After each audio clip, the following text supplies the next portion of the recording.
What is up, everybody? Welcome to episode 178 of Ghost in the Night, a paranormal and true crime podcast. Paranormal true Trump approved.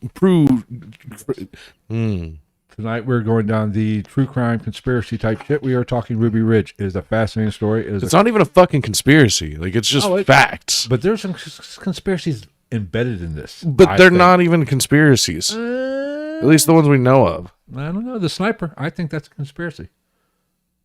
Which one? He was at 2. No, that's just happenstance because luck of the draw, my ass. No, that's just. Well, there is a conspiracy with this. We'll get into it with Vicky. You should have heard this one because I got it from a place you listen to all the time. Well, we'll get into it. But we are doing Ruby Ridge, but we do have some no video. I have video. I have video as well. Yeah, I'm having video. I don't know, David. Huh. That's weird. Gonzo, we have video? Let us know in the chat. But there is a little conspiracy. We'll get That's why you're a moderator. What's up, Strawberry? But like I said, there is a little bit of conspiracy with Vicky. We'll get into it. But before we get started with that, we have another new Patreon. Mr. David. Oh, shit. There goes the neighborhood. There goes that money. That's what you get. Fucking money well spent. He is our latest subscriber or our Patreon supporter. Patreon. Does he get a sticker or an episode? He's getting a sticker. Well, fuck my mouth. I have been in contact with him. Naturally, I kissed his ass and said, do you want the topic of an episode to do a topic for the episode, or do you want a sticker? He said he'd take a sticker. So I said, I'm gonna see what the turnaround would be for those new stickers. I think, hold on, is it David or is it Don? Hold on, man. There's so many Patreons, it's hard to keep. That's not true. I have the email. I think it's David. Jesus, I don't know. I want to get a time frame on that new sticker. Well, yes, it is David. Okay, not the David it might be that David. I don't think it's that David. Is it that David? David? Is it the David in the chat? Not the same last name. Well, fuck my mouth again. All right, but don't forget. I'm really on a fuck my mouth fucking thing. Yes, but the stream. What's that? Stream/video. Oh, the stream/video is on. Yeah. All right, good. So it's working. The other one's just. Oh, it is you, David. Well, the last name wasn't maxing up or matching up. My bad, David. I apologize. He's dyslexic. He reads words backwards. No, we don't like to do. No, I believe you. We are bad about saying whole names. Yeah, and then we got to go out and go in and bleep them out. Is that the same last name? He's a grown man. It's his world. We're just living in it. Thank you, David, so much for your Patreon pledge. We greatly appreciate it. You're the best. Oh, that explains it. He's a spy. But here's the thing, David. We are easily confused, so don't be confused in this. We are not the sharpest tools in the shed. Every part of me wanted to just bite the fucking cover off my microphone right then. All right. But that's really the only news we have. Possibly new sticker coming soon. David, if he gets me a design, we want to change up the design. I can get the design easy. I can resize it and everything and like send that. it to me, and I will. Because also, now that you're a Patreon member, hit us up. I have to figure out the file transfer situation. Oh, yes. For the cell phone wallpapers that I've been working on, and that will be yes. And I was thinking about that. That's going to be because $2. You think I could show them on the camera? You think it'd show up? 'Cause I have one on my phone. I have the old. I didn't get the screen share. God damn it! I didn't have time to set that back up. Oh no! I meant if I just held it in front of one of the cameras. I haven't looked like shit. But because the new one looks cool. I like the first one I made, but the second one looks cool. Yeah, we're going to add another tier as well. Ooh! But I'm thinking about making the screensaver or what wallpaper a $2. So any level gets that as well. Is $2 the first level? Yes. Well, and that is there not a 1? I thought we had a 1. No, $2 the first level, and that just gets you a shout out. I mean, you get a shout out anyway. Oh yeah. Well, that's a basis. And then we're going to add a $10 tier. And then you get nudes. Fellatio from Then Travis. you get exclusive access to feet cam. Oh, God. No, please. No feet cam. We have enough cameras now. Jeez, you are peeking like a bitch. All right. Now I'm low. How the fuck did I do that? I didn't even touch my. Oh, well. Wow. I did it too. We're adjusting on the fly here. We're all over the place. No, there's no pictures of Phil's taints. Yes, hit the thumbs up.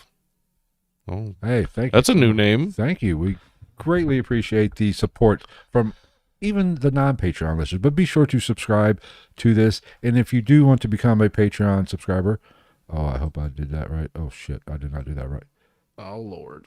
Go to patreon.com/GITM podcast, and that will get you shit tons of bonus material. And we're going to, like I said, start doing an after show. Yes. Once we figure it out. Well, worst case, he's asking about that.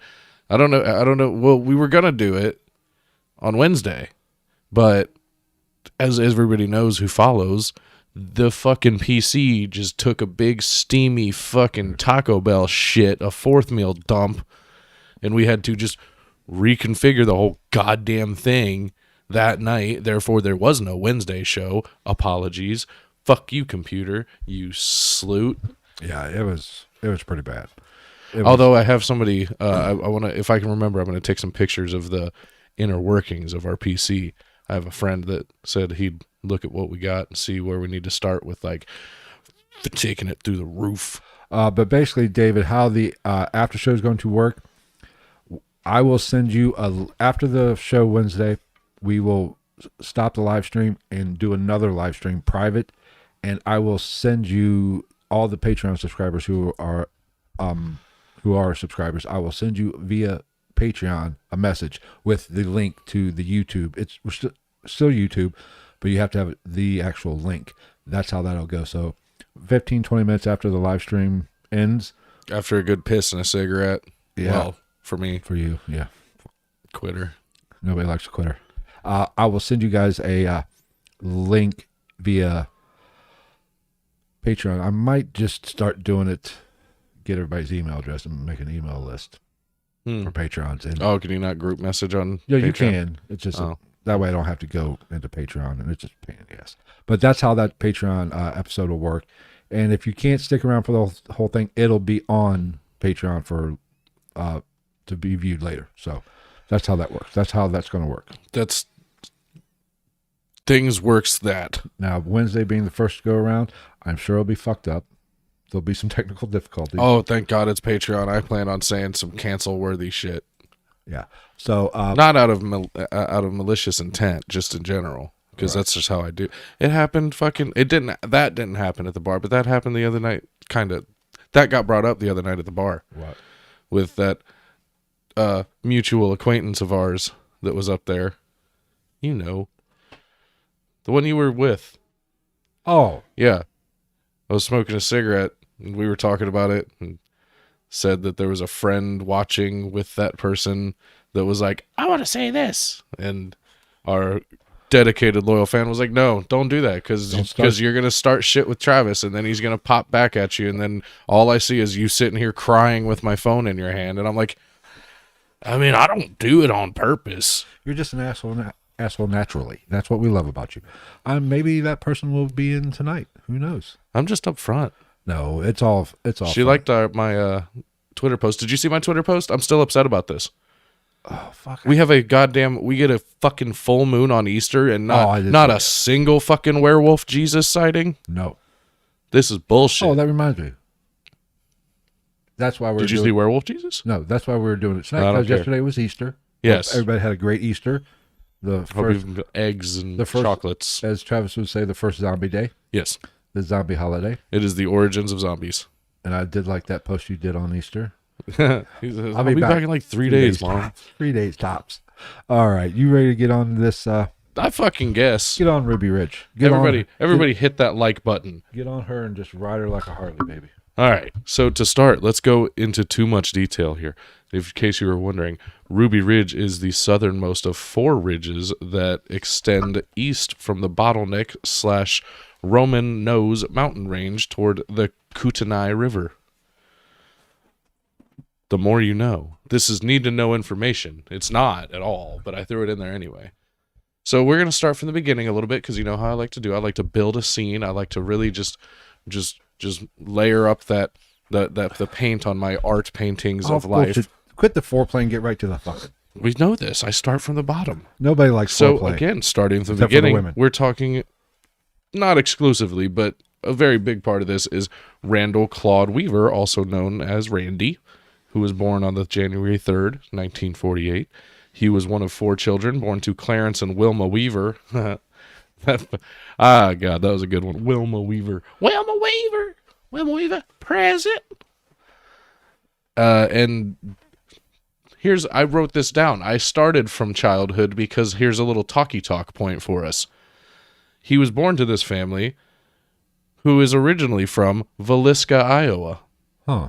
Home of the Villisca House. Check out our Villisca Axe Murder House episode in the library, I guess, if you will. I think I fucked up, but that's okay. What'd you do? When I hit switch to the other scene, if the intro, we might have to cut it out. But so I'm going to switch. We're going to take a break here real quick for a brief second. That's what I thought. Okay. Yeah. Okay. Fixed. Problem fixed. Okay. I didn't continue. So this guy's originally from the town that is the home of the Villisca Axe Murder House. Oh, no shit. Yes. Huh. Overlapping here. We're overlapping murders and stuff like that. Now, Ruby Ridge is in Idaho, right? Yeah. Yes. For some reason, I was thinking Utah, but Idaho. Yes. But because it's like 30 miles away from the border with Canada. But yeah, this motherfucker's from the same town as still a yet unsolved, I don't know if mass murder would be the right term, but murder of children and women and men. Mm-hmm. That's awesome. By a thief in the night. You've been struck by a smooth criminal. The Alien Ant Farm version, not the Michael Jackson version. The much better version. So, leading further down this road that kind of comes together in the end, it makes sense.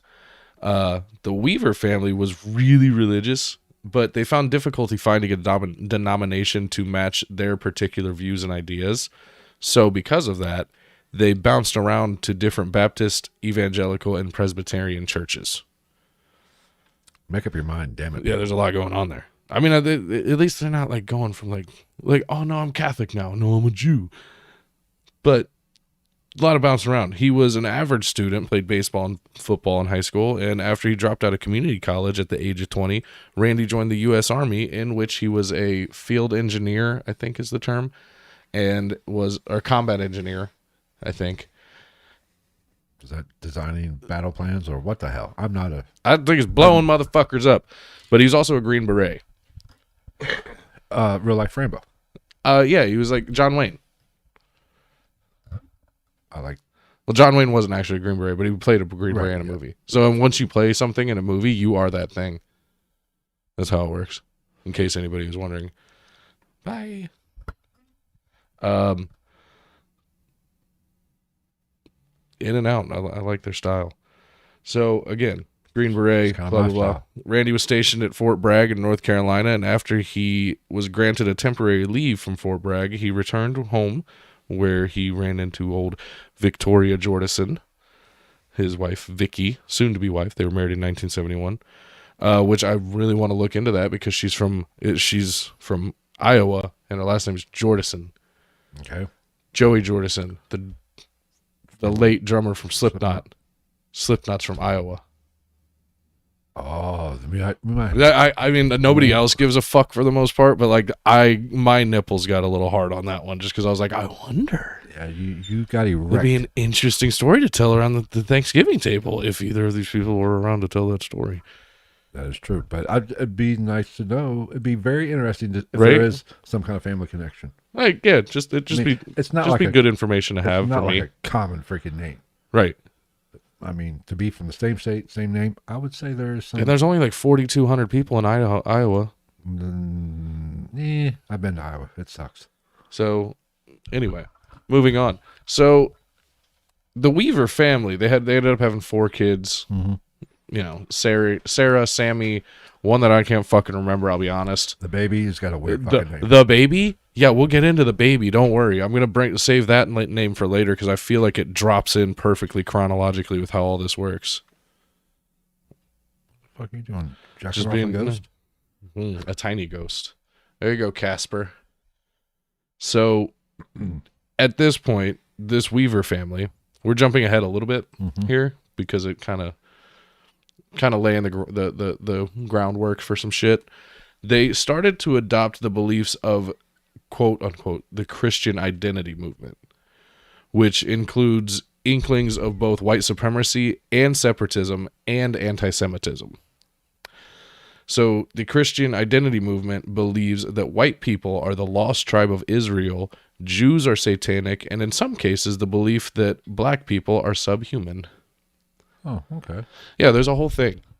Like, there's some lost tribe of Israel, and apparently that's the Aryan race, and they're, like, the pure original people, and fucking, like, something about, like, Satan impregnating Cain or some shit like that, and, like, birthing the Jews, and this, you know, normal crazy white people shit. Who could follow the Aryan philosophy?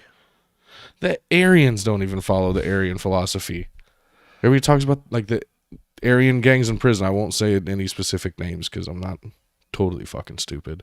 But like some Aryan gangs in prison, yeah, they have swastika tattoos and white power and white pride and shit like that. But at the end of the day, for most of them, they don't give a fuck about any color but green. Besides the point, but you know, throwing it out there. Hey, ski. Trying to catch me a little information fish. Excuse me. So, you all right? Got it? Okay. There's some things I didn't do on the setup, so I'm just hoping, well, I mean, we are literally starting with a whole fucking new computer, basically. I'm hoping the audio didn't get fucked up, but yeah. We'll play it by ear. So, Vicky, who was... She was the religious compass of the family.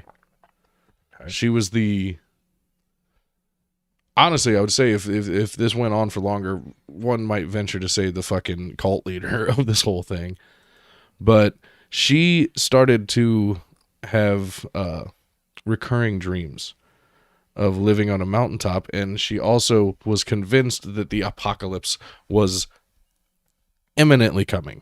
The end is nigh. Repent and save thine soul. As in most religious people believe this? Yeah. I mean, that's not a very fucking weird thing. So, with all this going on, Randy and Vicky moved their 4 kids to northern Idaho so they could homeschool their kids and escape what Vicky saw as a corrupted world. Not I mean, necessarily a bad idea. Yeah, I wouldn't say she's entirely wrong. I mean, I think they're taking it a little bit to an extreme, but you know, to each their own. It's your family. What you do with them is your business. It's the other shit that we get into later that becomes an issue for me. Well, not really. It's the shit they're already into. The whole, you know, the white separatism and, you know, all those goodies. So, they moved there 1983. They bought 20 acres of land on Ruby Ridge, and they started to build their cabin.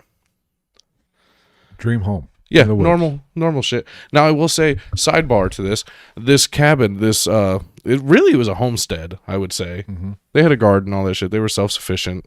What is it? Subsistence livers, I believe. Like, I'll take your word for it. Well, it's like subsistence living is like people who don't like that. You don't have to worry about having a hunting license or seasons because you sustain yourself off of what you get from the land. So you can just hunt and fish at will because it's what you eat. I'm assuming that's where they fell. I'm not an expert. Because they didn't have electricity or anything. No electricity, no phone line, none of that shit. No running water. I would assume not. The river. They were living off the river land. Runs deep. They were getting off the grid. They were ahead of their time, actually. Not a bad idea. Not really, because they weren't the only motherfuckers out there. No. So, fast forward to This shit, I love this story. It kind of like snowballs super quick. So in 1984, Randy and a neighbor named Terry Kinnison had a dispute over a $3,000 land deal, which blah, blah, blah. I'm not going to fucking talk your ear off over that one. Kinnison lost the lawsuit and was ordered to pay Randy, like, I think $2,100 more money for damages and whatever the fuck. So afterwards, because Terry Kinnison's a real sore loser dickhead.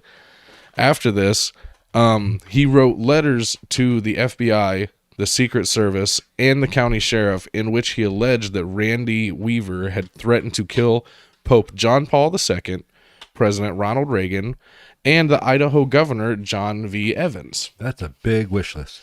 Yeah. That's like over a fucking $3,000 land deal, you twat waffle. That's overachieving. Yeah. What aim a high, dick. Baby. Aim high, though. If you're going to do it, aim high. I mean, my thing is, like, if you're going to snitch, at least honestly snitch.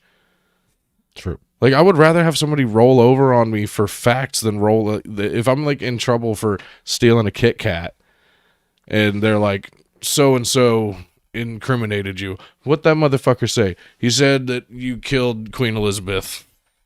Queen Elizabeth is still fucking alive. Judge says it holds up. Well, let's be realistic. That bitch died 50 years ago. She's a reptilian. Now, do you have proof of this there? Look at her. Tinfoil hat guy. She's literally like 117 years old. She's not quite that old. And she's still shucking and jiving. 115 and a half. She also killed Princess Di. I don't give a fuck what anybody says. The opinions expressed by Travis are not those of GIT. The royal family killed Princess Diana, and I'm surprised they haven't gone after what's her fuck. What's her fuck? Yeah, the prince's wife that's half black or whatever. Oh, or quarter black. Yeah. Like, you shitting me? Let's be real. The royal family is not happy about having something other than satin white in their fucking family. I'm not a member of the royal family. Just personal opinion, I think they did it. Anything's possible, I guess. I don't know. Did you hear what happened to the reporter with that whole thing? No. There was like one reporter that said he had photos of like right before the crash or right after the crash, and he killed himself by shooting himself in the head like 4 or 5 times and then locking himself in his car and setting it on fire. That's impressive. 4 Yeah. or 5 times in the head? Yeah, suck it, Epstein. Pussy.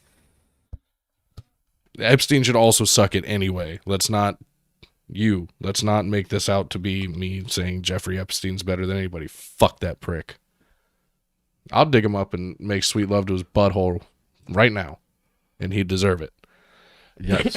So, because of these letters that Terry Kinnison wrote to the government, the FBI and Secret Service launched an investigation into the allegations in January of 1985. This shit just this shit goes quick once it starts. So on February 12th, Randy and Vicky were interviewed by 2 FBI agents, 2 Secret Service agents, and Boundary County Sheriff, along with his chief investigator. So they were on the radar. Yeah. Big time. Yeah. Which, when you hang out, well, you haven't got to that part yet. When you hang out with the crowd he's hanging out with. Oh yeah, it gets deeper. It's going to happen, trust me. Yeah. So the Secret Service had been told that Randy was a member of the Aryan Nations and had a large weapons cache, which he denied. So nothing came of this. The government filed no charges on these allegations of the letters that were written by the neighbor. Excuse me. So that being said, the Weavers had attended 3 or 4 Aryan Nations meetings at Hayden Lake, where there was a compound for government resistors and white supremacists / white separatists. Cool. Yes. They were invited to these events by Frank Kumnick, or as I had it, Cumneck. Frank Cumneck invited them to these meetings, and he was a known associate of the Aryan Nations, and Weaver said neither he or his family or Kumnick were like full-blown members of the Aryan Nations, but Kumnick was associated with the Covenant, the Sword, and the Arm of the Lord. But just because you're not if you associate with these people, You lay with pigs long enough, you're gonna start smelling like shit. Well, and I mean, there's also the fact that, let's be real, if you're a good gang member, people don't know it. Right. You know what I mean? Like, Right. Yeah, but you're always guilty by association. and I say that just because there are gangs, oftentimes in prisons, that align with such things, and like a lot of them, like one in particular that shall go unnamed, like Voldemort, because I don't want that fucking heat. Like it's still to this day, like it's a known thing, but there's like you have to know what you're looking for to be able to identify these people. But that's honestly a kind of a double-edged sword. You know, you're guilty by association. Doesn't mean you're a part of that affiliation, but you associate with them. Mm-hmm. But yet, we all have friends that I'm not saying are white Have supremacists. questionable morals. Exactly, that Yeah. aren't the best of people. Yeah. So I have a hard time, justifying blaming somebody just for their acquaintances. Now, he's a little different. He did attend some fucking meetings, let's be honest. A few. But, At the behest of old Cumneck, of course. I hate to make it guilty by association, but, just because somebody's not into the preferred lifestyle when it comes to criminal shit or stupid shit. Or swinging. Well, hey, that's one thing I never could understand is swinging. I'm way too jealous for that shit. I don't trust those wooden swing sets. Yes. All right. But, so I have a hard time with this whole guilty by association thing. Yeah, I mean, it's fair. I mean, but one part of me says, but fuck the that the Weaver family did live by these ideals. yes. I mean, They were racist. let's be honest. I don't know what category to put them under as far as supremacists, separatists, because there's a big difference. like, but let- they were definitely fucking racist. Let's be honest. Randy, The fucking daughter, Sarah. Did you watch any interviews with her? Dude, that girl at like 16 years old was dropping the N-bomb like it was nothing. Like, I say fuck.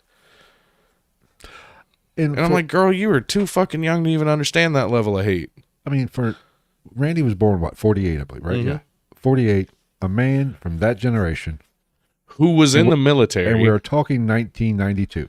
Yeah. You were what? One, if not even probably. 3, I thought you were born in 91. 89. Were you born in 89? Mm-hmm. Well, I guess you were. Okay. Well, Anyway, depending on what time of year. But. right. I don't want to say everybody, but not everybody that was born in the mid. Well, my 40s thing is, was a racist, but it's not out of the well, fucking my question. thing is, from what I understand, they seem to align more with groups that, how would I say this, might be related in some way to neo-Nazism.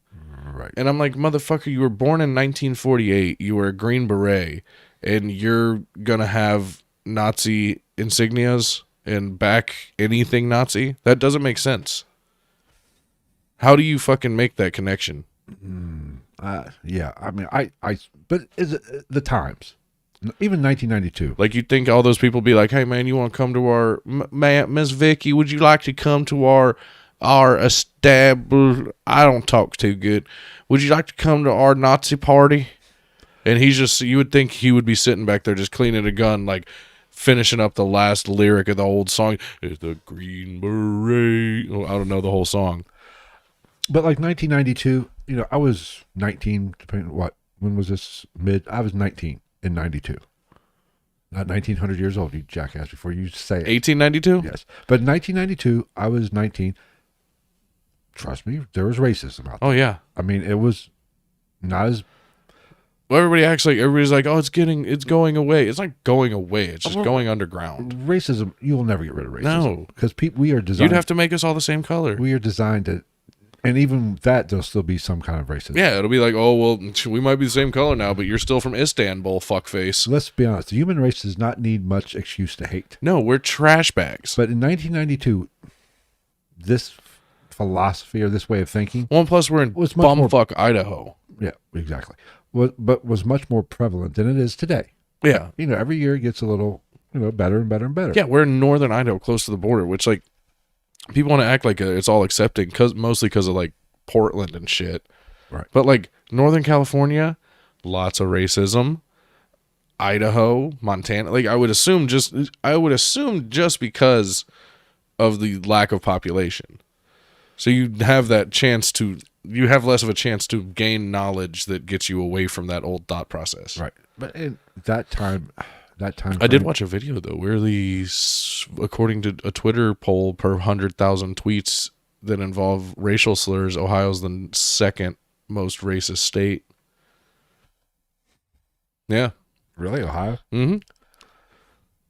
West Virginia's first. It's the most racist state? Mm-hmm. It was like racial slurs used per 100,000 texts or tweets. Really? Yeah. I would have thought Pennsylvania was on there, Alabama, Mississippi. I would think Mississippi, Kentucky, Tennessee. The further south you get, I would think it'd be worse. But I'm kind of shocked because West Virginia is not. Even though if you've ever been to West Virginia, they speak with a southern drawl. You think you're way south of the. They don't even speak. Don't watch it now. They're like. But they speak with a southern accent, a southern drawl. Speaking of, go ahead. But you are actually where I was born, and I was born in West Virginia. But where I was born is actually further north than where we are now. Yeah, on the map. Because it like curves up the side. Yeah. Yes, but it's not really southern. But when you go to West Virginia, you speak to these people, you would think you're in the deep south. Because I've talked about my grandmother. My grandmother had a southern drawl like you. It's like you needed subtitles to listen to her sometimes. Yeah. Well, it's just like fucking. Just look at some of the movies and shit that are out there, like The Wild and Wonderful Whites of West Virginia. Have you seen that shit? No. Oh, what a trash bag family! See, and that's weird. West Virginia's kind of gets it bad. That's what shocks me. They are some of the nicest. They're just happy to talk to somebody. Yeah, because they don't know how. Because they're fucking their cousins, their dad, and they don't know north from south, and they can't get out of the holler. But they are the nicest, friendliest people in the world. It's not entirely. I've been to West Virginia. They're lovely people. But they are. Now I will say there does seem to be a higher level of. How do I want to say this without sounding like a total dick? Shallow gene pools. And I think that's because of population seclusion. Because when you get into the right parts of West Virginia or even like Tennessee and shit, you get into them hollers. Like, if you're thinking 100 years ago, motherfucker, you ain't going nowhere. It's going to take you 4 days just to get over the fucking mountain to get to the next town. That's true. Like, I can't argue with that. But which is what? Well, you should watch The Wild and Wonderful Whites of West Virginia. They're fucking trash bag people. They hang out with Hank Williams III. That should tell you how good of people they are. I didn't even know there was a Hank Williams III. That's because he's such a trash bag human that he has been written out of the Williams family wealth. He has no access to his dad nor his grandfather's money. Well, Hank Williams Jr. had a little bit of a racist problem there for him. He's like, I like what's the one song he sings in the movie? It's like fucking, it's like smoke, fight, and fuck or something like that. And I'm like, God damn, kid. Hey, whatever. But getting back to Ruby Ridge, it's not. I did have another West Virginia thing. Have you seen the Soft White Underbelly with the Whitaker family? No. Soft White Underbelly, it's a YouTube channel. This guy, I can't remember the guy's name that runs it. He used to be he used to do like advertising, I think. Mm-hmm. And he was like, I don't want that to be my legacy. Started Soft White Underbelly. Great shit. Great content.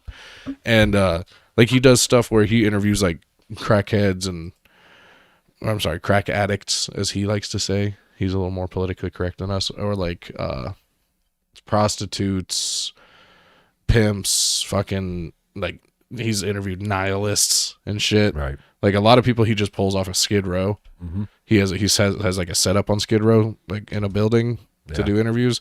But he had one where he interviewed the Whitaker family that he found while he was doing some other shit, and it's an inbred family from West Virginia. And like, it's shocking. And I'm not trying to be a dick. They seem like really nice, but like one of them just barks. Oh, I think we talked about this. Yeah. Like, but he went back and took them to Walmart like last month or a couple months ago. That was a good video. They're super nice. I'm pretty sure the one guy in the one video had a huge shit stain down the back of his jeans the whole time. But who hasn't been there? Oh, I've been. You can't say I'm making fun of somebody because I've shit my pants on multiple occasions. Man enough to admit it. I almost did a couple weeks ago. I thought I was going to the other day. On my way, it was about a month ago, coming home for lunch. Mm-hmm. I was like, oh, I don't think I'm going to make it. And I was, yeah. And the way I come home, the roads around here, some of them are pretty bad about potholes. Oh, yeah. I would have got pulled over. And if it's not a pothole, it's a fucking train track. There was a cop behind me. He would have pulled me over and gave me a field sobriety test. I was dodging potholes. Because I knew if I hit one, it wouldn't have been up. I was going to say, your butthole's not that tight. Oh, fuck off. What? Anyway. You're in your 40s. I'm assuming you get the cold finger every once in a while. You should. Nope, I haven't done that yet. I don't give a... You should, because I think they changed it. It was 50. I think it's like 45 now. I think it's like 40 for Caucasian males, and they actually advise black males to start doing it like 5 years earlier. It's either 35 and 40 or 40 and 45. Yeah, I don't know why. I don't know if there's a higher risk of prostate cancer in the black community. I don't know. People are listening to this. Don't forget to like and subscribe. And we'll get back to the fucking topic that we were actually talking about right now. Before we get back. God damn it. No, I want to lead it. Did you watch that NASCAR race last night, brother? I just want to reiterate that his philosophy, I'm not justifying it by his mindset. Randy Weaver's? Okay.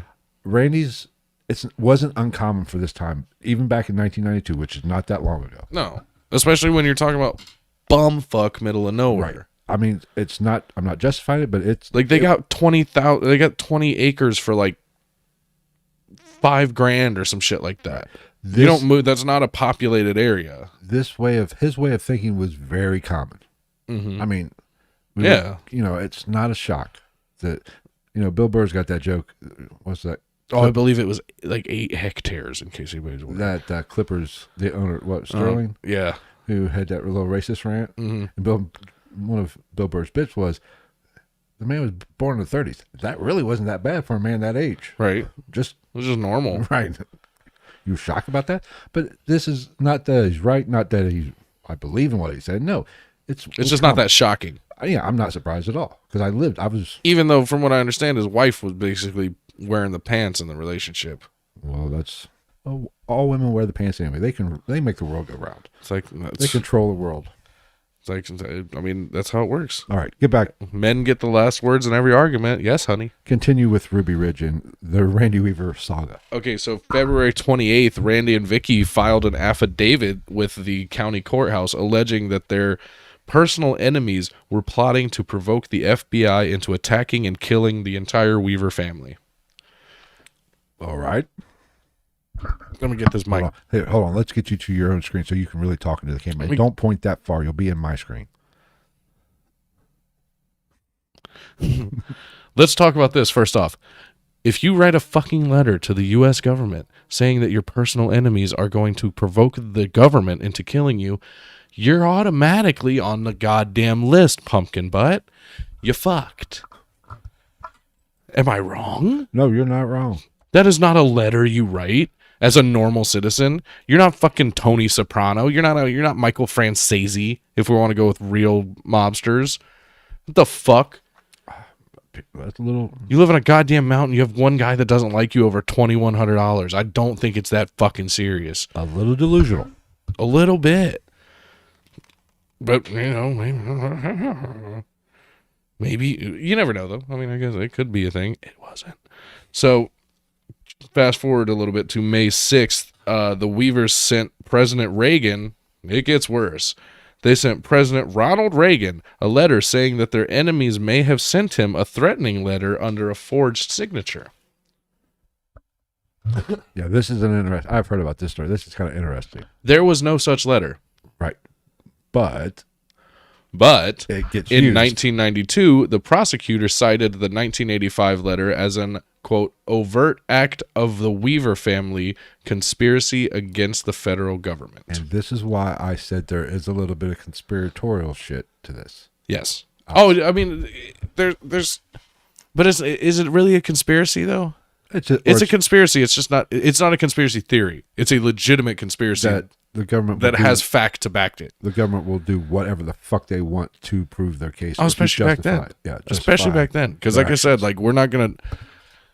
Time would not allow us to do it this way, even though I would like to. I would have liked to do a Waco episode shortly after this, but we've already got stuff figured out, and that's going to take a while. Right. There's a lot of info there. Within the next 2 months. Yeah. We'll have a because I mean I'll probably spam out or fucking send out the link to this the week that we do that. Right. Because they do come together. Come together.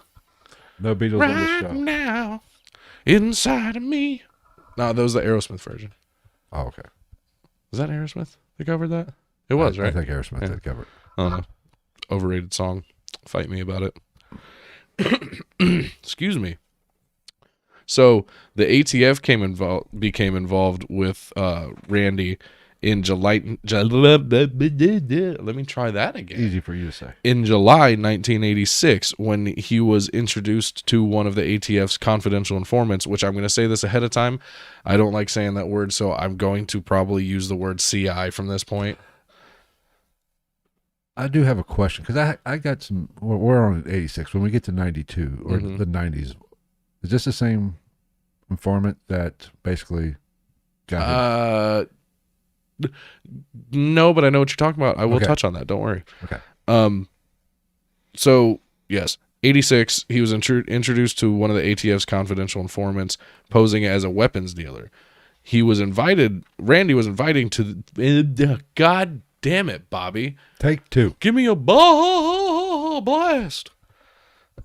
So he was invited to this meeting by Kumnick, the racist guy, who was the original. He was actually the original target of the ATF's investigation. Okay. So he got invited to meet this CI by Kumnick, who was supposed to go down, and they ended up going, I got a boner for Randy Weaver now. Sweet. Yeah, that worked out well. So Randy met the informant a few times over a 3-year period to discuss forming a group to fight the Zionist organized government, or the ZOG. What is this fucking, what was that one space, what was that one show? It just instantly made me think of fucking... Flash Gordon.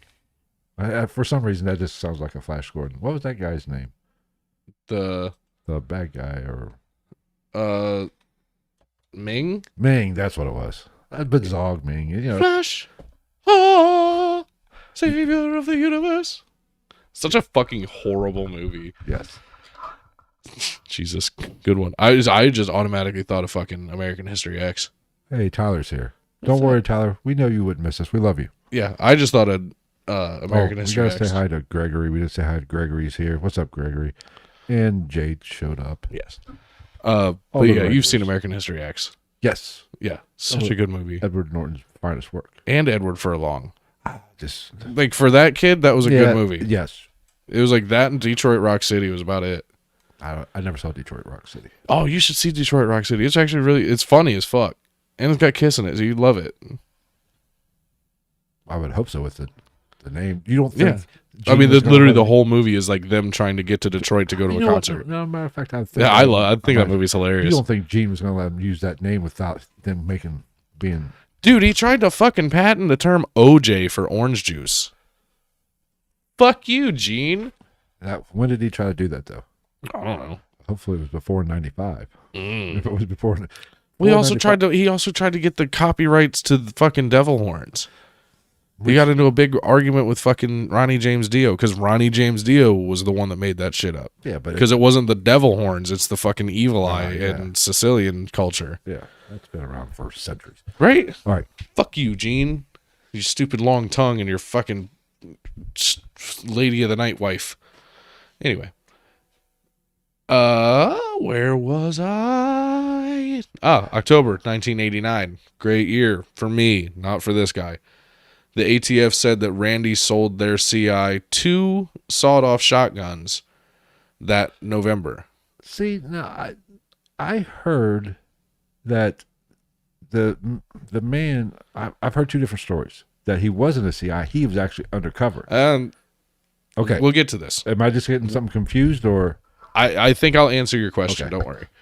So, again, the ATF said that Randy sold their confidential informant 2 sawed-off shotguns that November, and Randy accused the ATF informant of being a spy for the local police, later stating, and I think this is where we're coming in with your information, or what you want to know. Randy later stated that he had been warned about this spy by, quote, Rico V.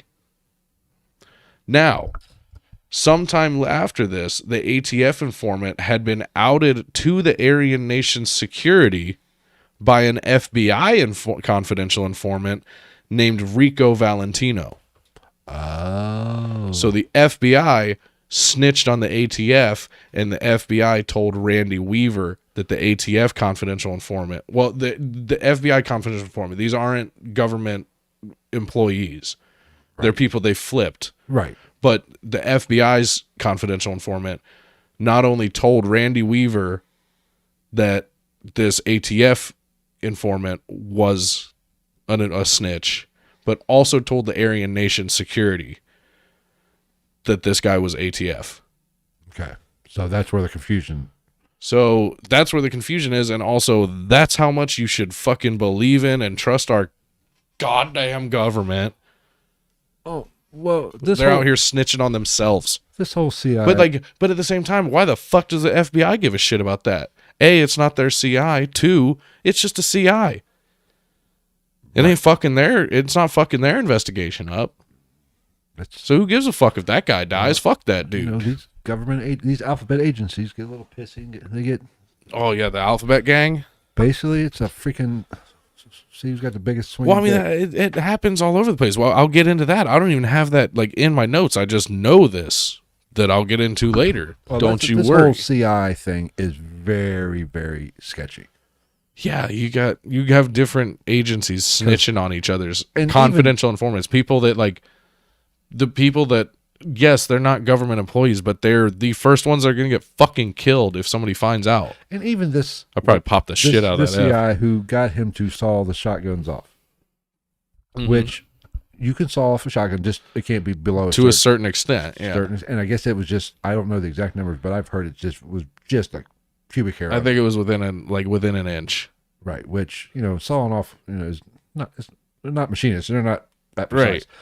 Like it could have been legal at one point, and he fucked it up and had to go back and take more off. I mean, I'm not excusing any of this behavior. This is, in my opinion, entrapment. Because if I remember right, and I've heard, he didn't want to do it at first.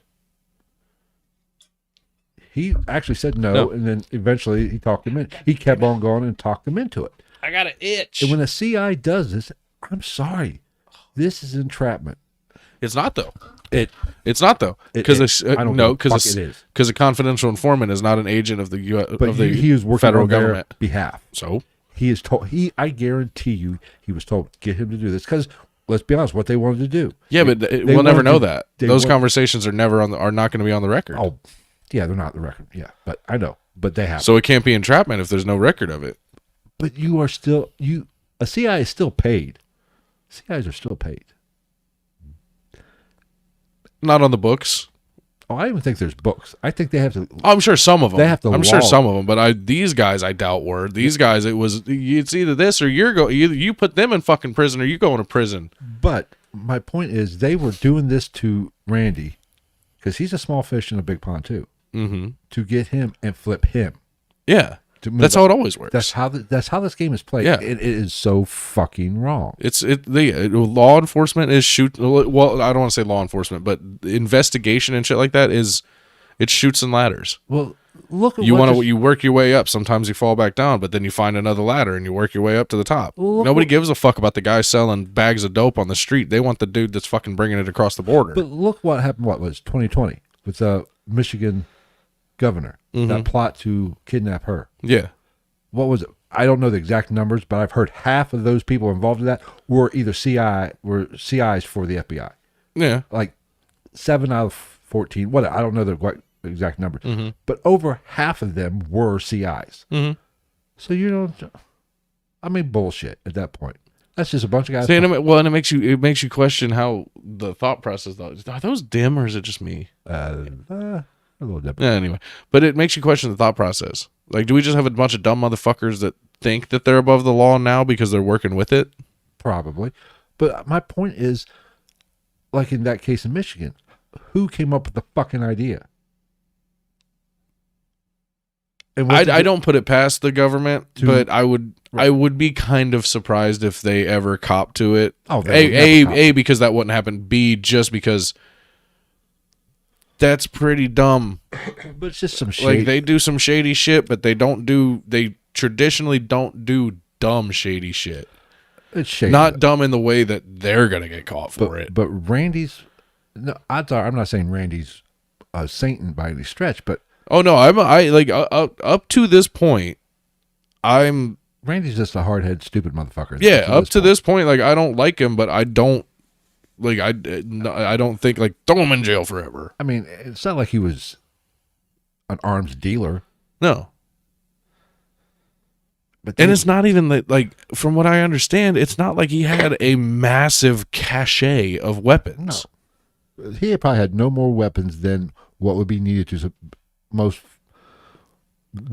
people that live in that area to hunt and stuff. For everybody's got a family. I mean, yeah, there's probably some extracurricular fun shit. It wasn't Waco where they had a shit ton of weapons. Yeah. It wasn't that. Yeah. But well, they say, like, if they had armed everybody in that building in Waco, they could have just completely mowed down all those federal agents. Oh, yeah. Like with what they theorized that was, because we don't know For but sure. they theorized what they are pretty sure was in that building and the number of people, they could have just absolutely decimated those federal agents. But before they brought the tanks in, of course, because there was fucking tanks at Waco. But we'll get into that at a later episode. But even what the firepower which I'm sure you're going to get into, what they brought to this is fucking amazing. Oh yeah, and it turns out, not to get ahead, there's only 3 adults and 4 kids in that cabin. not even. Well, 2 adults. Well, that one was like 23. That one wasn't a son; he was a friend, but he's like 23. Was he? Yeah, I didn't even. He was. Maybe he was with the younger one. What would you get next? I don't know. On ones like this, I don't really pay attention to ages unless it's it's either kids or adults. There was and one even if he's like 23, he's a fucking kid. Well, technically 3 adults. Yeah. Like but, in the eyes of the law, but I mean, he's still a fucking stupid kid. And what they brought for this, I mean, fuck, Jesus. Yeah. Lord have mercy. So, moving on. Again, the FBI snitching on the ATF snitch, that's a whole nother level of fucking ridiculousness. Leave it to the government to fuck something up. Always. So, the ATF tried to leverage the sawed-off shotgun charge against Randy to get him to become a confidential informant himself. But he said, nah, fuck that. Mama ain't raised no hoe. I ain't gonna snitch for nobody. Fuck stitches. you, pig. Get out of my face. Smells like bacon in here, bitch. Get the fuck up out of here. I'm gone. I'm Randy fucking Weaver. Obviously, subsequently, the ATF did file the gun charges against him in June of 1990. Yes. Gregor, you're right. We will get into that when we cover Waco. You are correct. I mean, but we'll get into that. It's not the guns I have the problem with that one. We'll get into that down the line. It's David Koresh. That motherfucker knew what he was doing the whole time. He was a sly motherfucker. People don't give him credit. So the ATF alleged that Randy was a bank robber with criminal convictions, which was completely fucking false. They they pulled that out of their ass to criminalize this man. Don't let the facts get in the way of a good fucking story. That's what they did. But he was indicted in December 1990 for making, possessing, but not selling illegal weapons. Right. Basically, the sawed off. Yeah. For sawing those shotguns off. So at this point, the ATF concluded that it would be too dangerous to try to take Randy because he was a bank robber, remember, at this point, according to them. So they assumed, they said it was too dangerous to go get him from his property. So what they did is they posed as stranded motorists, and they arrested Randy Weaver when him and Vicky stopped to help them. This is why I don't stop and help anybody. Fuck them. I will sometimes.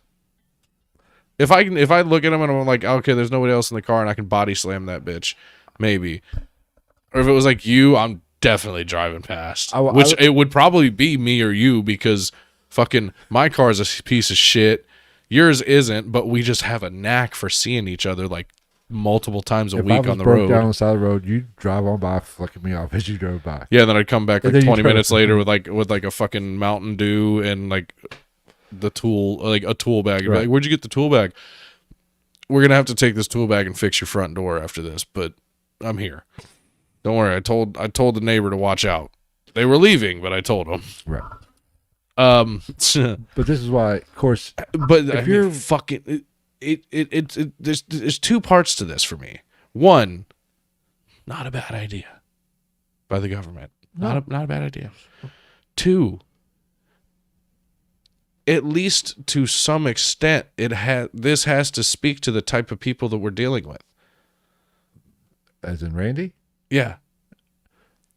Yeah, I mean, most people don't stop to help people. Like, there's that. But now I will say, now that I'm thinking of this again, added level of bumfuck middle of nowhere. Right. And he probably had guns with him. Right. Because when you live in the bumfuck middle of nowhere and you have guns on you. I mean, fuck. Kids, like my dad fucking would go to school and his friends would have fucking rifles in their truck on a gun rack at school. I remember that. Yeah, like, so I guess, like, I originally thought, I was like, clearly they're not total shitbag people, which I don't think that they are. But I was watching or read something. It was about people. There are two types of people. They call it the shopping cart. There are two types of people. One person that'll take the shopping cart back to the corral, and one just leave it. I hate those people. Those are the two types of people in this world. And basically there's those, to translate to this story, there's the people that will stop and the people that won't. If it's like, if it's the middle of nowhere, I'm at least gonna be in like the middle of the night or some shit. I'm at least gonna like roll by and be like, are you good? Do you want me to call somebody for you? With my window cracked open this much and the car's still in drive. Remember that, kids. Keep the car in drive if you're going to do something like this. And it depends on the people that are stopped. Well, yeah. If it's a dude. Yeah, if it's a guy in a polo and fucking golf pants and like 3 kids crying in the back seat. I'm going to, Hey, Jared, what are you doing? You want me to teach you how to fucking change a tire in front of your wife and emasculate you like she does on a daily basis with her BBC cuck bull? Well, like if it's a dude by himself, I might call. I said, stop and say, hey, dude, you need me to call somebody for you? Right. Or what's up? You all right? Because I'm not to be sexist, but a man's more likely to know how to change a tire, more likely to be able to impromptu fix something that, well, not anymore. Not necessarily. But not anymore. But if it is like a woman with children. Oh, 100%. Of course, nowadays, I'm a dick for doing that. I don't need a man. But, I'm more likely to stop. Yeah. Because I understand that they're less like the odds of them not knowing, or not saying all women are like this, so I don't need fucking emails. Stereotypically. Right. I mean, in the world that we know. But also, if there's a man in the car, like you said, with kids, I'm going to probably stop too. Because those kids don't need to be out there in the environment. Yeah, because then they're going to get beat because they're going to drop the lug nuts from the hubcap and they go, oh, fudge. A great movie. If you don't get that reference, just fucking stop listening now. You're going to shoot your eye out. So, yeah, there's that. But again, fucking good idea by the government. Right. In a place like that, that's the other thing, is in a place like that.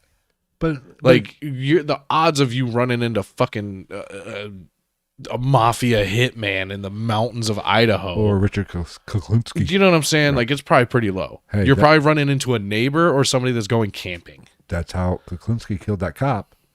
Stopped on the side of the road. Yeah, but that was down south. But like you said, like what you were saying before, this does show this. He's not a cold-hearted, bad person. Yeah, like there's thought for other humans in his head. In his DNA. Yeah. Now, good people make bad choices all the time. Mm-hmm. And good people, this is going to sound so fucking bad. Good people can have some fucked up thoughts too. Oh, thank God. I thought you were going to say something totally different. I thought you were going to say, and good people are white. And I was going to go, Phil? No, I'm just saying. I knew you wanted to do this story for a reason. I'm just saying good people can have some fucked up beliefs as well. Oh, yeah. But deep down like, inside, I think that I would say I'm a good person, and I'm a fucking psychopath in some ways. Oh, I mean, see, I'm a little different. I'm a good person to people I like. But you're still not a bad person to somebody, even if you don't like somebody. It's like I was telling somebody Saturday. I think that's the line, really, is if you have the I don't want to say ability because everybody has the ability. If you have a line where you actually become a shitbag person. Like Saturday, I was talking to an employee of your establishment, mm-hmm. and we know who I'm talking about, who was working that night. Mm-hmm. And I was messing with her a little bit, mm-hmm. Giving her a little shit. And basically, she said something. I said, I'm just yanking your chain. I'm fucking with you because I like you. Yeah. If I did not like you, I would not be fucking with you. Yeah, I've had that conversation so many times. Like, you always fuck with me. I'm like, motherfucker, if I'm speaking to you, to you on my own accord, I fuck with you in some way. That's my line. Is what I tell you. If I don't fuck with you, I won't fuck with you. And if I just tolerate you, you will get one-word answers. Yeah. And unless you ask me a detailed question, and then you're not gonna get it's not gonna turn into a bro talk. It might turn into a fucking TED talk. I mean, if it's the right question. All my Easter basket just had a bunch of dinosaur stuff in it and shit. I was like, about ready to say, if it's about dinosaurs, you pack a fucking lunch. All right, but I'm just saying. Better half was talking to one of her nieces or nephews. She was like, Travis loves dinosaurs. I was like, I do love dinosaurs. He's a 3-year-old boy at heart. I still have that inflatable pterodactyl ready to bring that over here sometime. It's fucking pretty big though. But it's got it's got to have a 5 or 6 foot wingspan. Oh, we can hang it right here like it's fucking stuffed, but it's orange and green. So, but like I was saying, Randy is not a complete douchebag. No, made some bad choices. Has some bad ideals. Has some bad, maybe some questionable morals in some ways. Deep down, he does have some. 100%. Yeah, yeah. I'm not saying he was right in any way, shape, or form. Even in this situation, both parties on this, which I didn't mention, both parties on this fucked up. Mm-hmm. Oh yeah, that led to this. Oh yeah, this horrendous shit. Oh yeah. So okay, go ahead. He got arrested by the sneaky cops. Sneaky cops, and then he got locked up. He got released on bail. He was told a date of the 19th for his trial. Yes, perfectly fine. Cool. He gave his attorneys the contact information where they could send him letters because he didn't have a phone. Let's be honest. It was a public defendant. Yes, it was an appointed attorney. So they are not the fucking best. And I think the lawyer plays a big fucking role in why this went downhill south.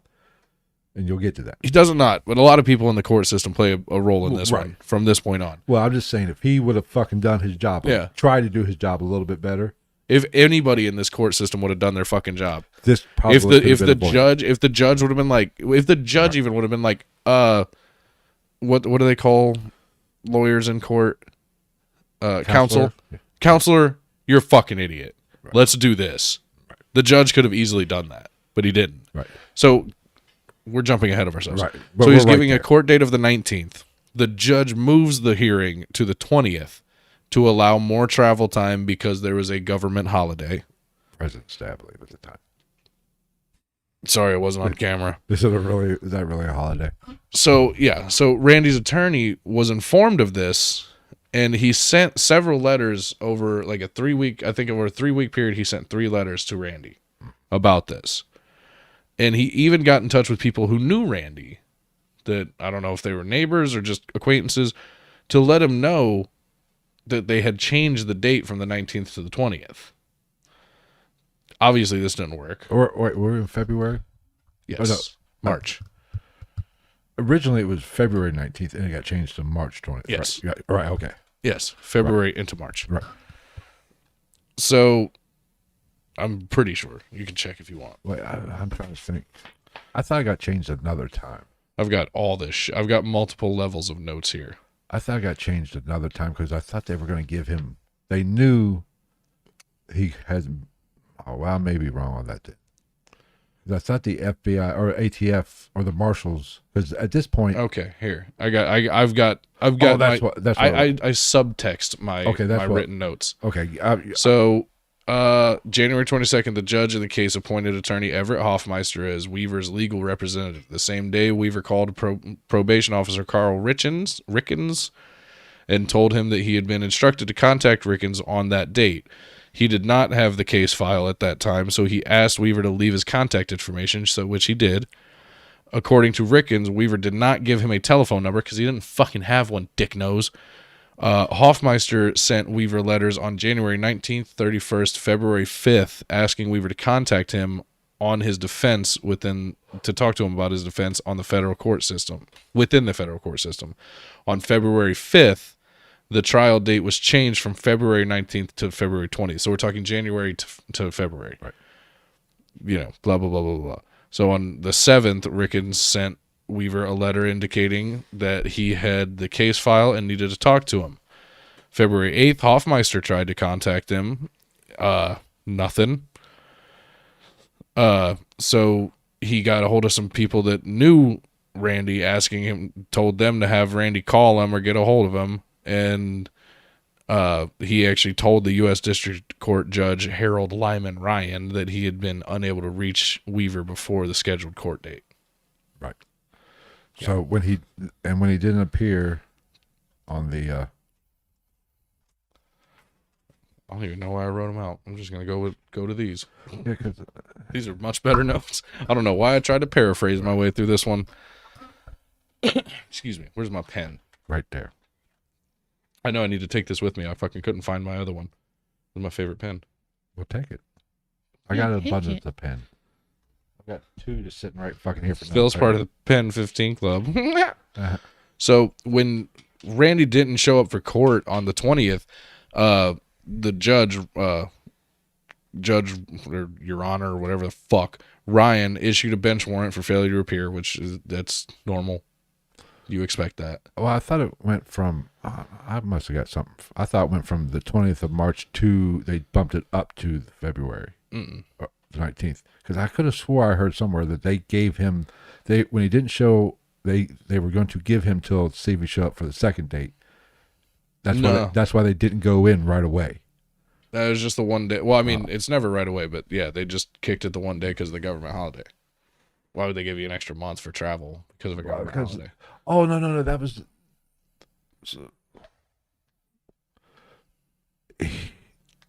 his paperwork said, I thought his paperwork said the 20th, but they bumped it to the 19th, or moved it back or forward to February. Okay. I don't. Well, it doesn't matter. It's either or. Wait. It's the fucking internet. I got you. Gotcha. On February 7th, Rickens sent Weaver a letter indicating that he had the case file and he needed to talk to him. This letter, this is where you're thinking. This letter, for no fucking reason, said that it had been moved to March 20th. Right. Okay. That's where it comes in. Right. Because that letter was just completely. It was a typo. Somebody fucked up hard on that one. That's what it was. Because if I remember right, when they issued that bench warrant, the ATF was at that point. As soon as they issue the bench warrant, it goes to the U.S. Marshals because that's basically because it's a United States court. It's right. Not US not Marshals, fucking Boundary County. It's U.S. Marshals. Yeah, the U.S. Marshals and police for the nation. And they even realized there was about this letter. Well, that's what we're getting into now. Okay. So February 26th, Ken Keller, who was a reporter for the Kootenai Valley Times, called the U.S. probation office and asked if Randy didn't show up to court because the letter that he was sent by this Rickens guy had the incorrect date. And They did their homework a little bit, found the letter, and Chief Probation Officer Terrence Hummel contacted why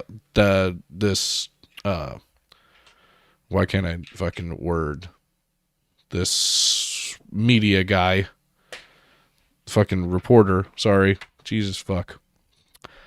So yeah, so the Chief Probation Officer Terrence Hummel got back in touch with this reporter, and he informed them and told them of the incorrect date in the letter. Now, Terrence Hummel also contacted the Marshal Service and Weaver's attorney, informing both of them of the area. God damn it, of the error. And, however, Judge Ryan refused to withdraw the bench warrant, even with that information. So he was kind of a dick. This is where it starts to get real fucking swifty with how they handled this whole goddamn thing, really. So, at this point, the Marshal Service, since they are the ones that police this kind of stuff and handle this kind of stuff, the United States Marshal Service agreed that they would put off executing this warrant until after March 20th. Because since that's the date that Randy Weaver would have gotten in that letter, they were waiting to see if he showed up. Kind of giving him a little bit of a benefit. Well, because it was said that if he were to show up on March 20th, the Department of Justice claimed that they would drop that warrant. But the U.S. Attorney's Office called a grand jury on March 14th, and the U.S. Attorney's Office did not inform the grand jury of Ricken's letter, and the grand jury issued an indictment for failure to appear. Right. So now we have a bench warrant being turned into an indictment, which is for fucking nothing. Right. Yeah. But in their defense, he didn't show it. He didn't show. He was. I don't think he was ever going to show. He was never going to show. No. But that's neither here nor there. So when Randy Weaver's case passed from the ATF to the United States Marshal Service, no one told the marshals that the ATF had attempted to solicit him as an informant. All we have here is there's so much a failure to communicate. Yes. So as we said earlier, the United States Marshal Service is the law enforcement arm of the federal court system. And they were responsible now to arrest and bring Randy Weaver in, right? Who now he's a fugitive in the eyes of the federal government. And I mean, he just, all he did was stay at his cabin, and he threatened to resist any attempts to take him from his property. Because something you haven't touched, he had a strong distrust for the government. Oh, like a motherfucker. Like most militia. I mean, it says that right there. He had an intense distrust of the government. A lot of militia types do. I mean, I think militia kind of gets a bad rap. Well, I mean, half the militias ain't shit anymore. But half of them just like to drink beer and hang out and wear fucking matching stuff. There is a big distrust of the government. I think everybody. There's more power to you. I'm just like, if that's what you want to do, go for it. I even have a little bit of a distrust of the government. I think we all know I do. I mean, so the government's not doing anything. Well, let's get into why. Okay. So, because of the letter, this is compounding everything else he already had in his mind, obviously. But by this point, he was suspicious that because of these inconsistent messages from the government that he's having to deal with that he already doesn't trust, and his attorney, now he thinks there's a conspiracy involving his attorney against his freedom. I mean, I don't blame him, but let's be honest, a public defender isn't the best at his job. Well, and then because of that, obviously, his mind obviously goes to, well, I'm not going to get a fair trial now. Well, that's what I was saying about this public defender earlier. I forgot to mention. Mm-hmm. Yes, he tried to reach out, but I'm sorry, if I'm working. Well, here's another one. I'm going to the fucking house. Here's another one. This one's the kicker for me, because I think this is fucking horse shit, because obviously, like we said, he might not have had the best lawyer, but he had a good enough lawyer to fucking straighten this one out. It got even worse when Hoffmeister just, I guess on his own accord, told Randy that if he lost this trial, he would lose his land, his wife would become homeless, and the government would take his kids. Which is a blatant lie. Even a shit fucking 25-cent lawyer could look at you and say, that's not fucking true, Randy. Right. They can't do that. They don't have a lien against your property. Your property has nothing to fucking do with this. Right. Unless there's some massive federal indictment level cache of guns or drugs or something like that. Just for sawing off shotguns. And your wife is involved. They're not going to do that just for sawing off. And plus, he did not really have a record up to this. Yeah. I mean, up to this point. So we move forward to the Marshal Service actually made several attempts to get Randy Weaver to surrender peacefully, but he refused to leave his cabin. And this is where he comes to fault. Yes. Being a douche. Yes. So he negotiated with the U.S. Marshals Ron Evans, W. Warren Mays, that's such a marshal's name, and David Hunt through third parties from March 5th to October 12th, 1991. That's when Assistant U.S. Attorney Ron Howen, whatever, fuck that guy, actually directed them to cease negotiation. And then the U.S. Attorney directed that all negotiations go through Hoffmeister. That guy's got a great record up to this point. But Randy Weaver refused to talk to him. So marshals began preparing plans to capture him to stand trial. Right. Which that's what they do. So, however, they were directed to stop these negotiations. But they did make other contact with him, and on March 4th, 1992, U.S. Marshals Ron Evans and Jack Clough drove to the Weaver property and spoke with Randy, posing as real estate prospects. Sneaky motherfucker. They just keep getting swifty, man. And then, then we get into fucking Art Roderick codenaming it Northern Exposure. Eat my dick, fuckface. And then after that, surveillance teams were dispatched, and they set up cameras up. They set cameras up around so that they could actually record activity on the Weaver's residence. They're surveilling them. Yeah. And they specifically pointed out that the Marshal Service noticed that that Randy Weaver and his family, if a vehicle were to come onto their property, they would take up armed positions around the cabin until they identified and recognized that person.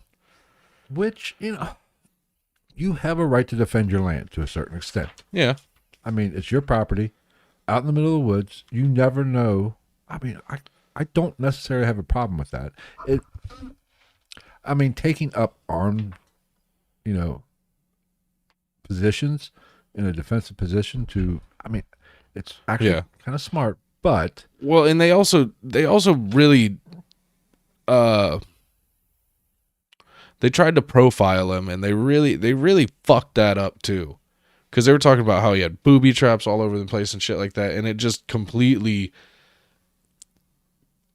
100% exaggerated how he was looked at. Right. And the type of the potential danger that they were dealing with this situation, which it is a potentially dangerous situation. He does have guns. He is hunkered down. Like, you're probably not just going to roll in there and walk out with him, but no, he has a strong distrust and military training. Right. He was Rambo. Yeah. Yeah. So here's another fucking throw in that from a person that never should have been fucking involved in this. Somebody hired a helicopter to fly over. Fuck this guy. It was Geraldo Rivera's helicopter. Geraldo Rivera, who apparently, I guess he's from Cleveland. He lives in Cleveland. He lives in Cleveland now. So on April 18th, 1992, the Marshal Service received media reports that Weaver had shot at this helicopter. That day in Idaho, U.S. Marshals were installing surveillance cameras overlooking the Weaver property, and the field report on April 18th, 1992, filed with Marshal W. Warren Mays, reported seeing a helicopter near the Weaver property, but not that any shots were heard. Now, when the helicopter pilot Richard Weiss was interviewed by the FBI, Richard Weiss said that Weaver had not fired on his helicopter. They did not find any bullet holes in this helicopter. They had no evidence of the shots taken at this helicopter. However, in spite of fucking Richard Weiss's repeat denials that shots had been fired at his helicopter, Howen charged that as overt Act 32 of the Weavers' conspiracy against the federal government. Randy, Vicky, and Harris fired 2 shots at the Rivera helicopter. So it's kind of like the fucking letter to Ronnie. Yeah. Never fucking happened. It's just a bunch of fucking bullshit. So move ahead a little bit. August 21st, 92, 6 marshals were sent to scout the area. This is where we get good. To scout the area to determine suitable places away from a cabin to apprehend and arrest Randy Weaver. So they were dressed in military fatigues, so camouflage. Mm-hmm. They were equipped with night vision goggles, and they had M16s. All right. I'll give them that. That's fine. I'm cool with that, I guess. Because you don't know what you might be getting into. Right. There. They have to. Law enforcement. You have to be able to defend yourself. Right. I'll give you that one. So, Deputy U.S. Marshals David Hunt, Joseph Thomas, and Frank Norris formed an observation post team on the ridge north of the cabin. Now, at one point, Roderick threw 2 rocks at the Weaver cabin to test the dog's reaction. No shit. The dog barked. Herp derp derp, you fucking shit knob. The only dog that wouldn't bark in that scenario is Chupacabra. So I don't even know where she's at. Right? So this caused Sammy Weaver and Kevin Harris to leave the cabin to follow Stryker, was the dog's name, because they were hoping that he had kind of tagged on a deer, some type of wild game, because I guess the cabin was out of meat. Oh, did we talk about the birthing shed? Oh, you have not talked about that yet, but I figured you'd get into it when. Yeah, while we're talking about the cabin, it has a fucking birthing shed.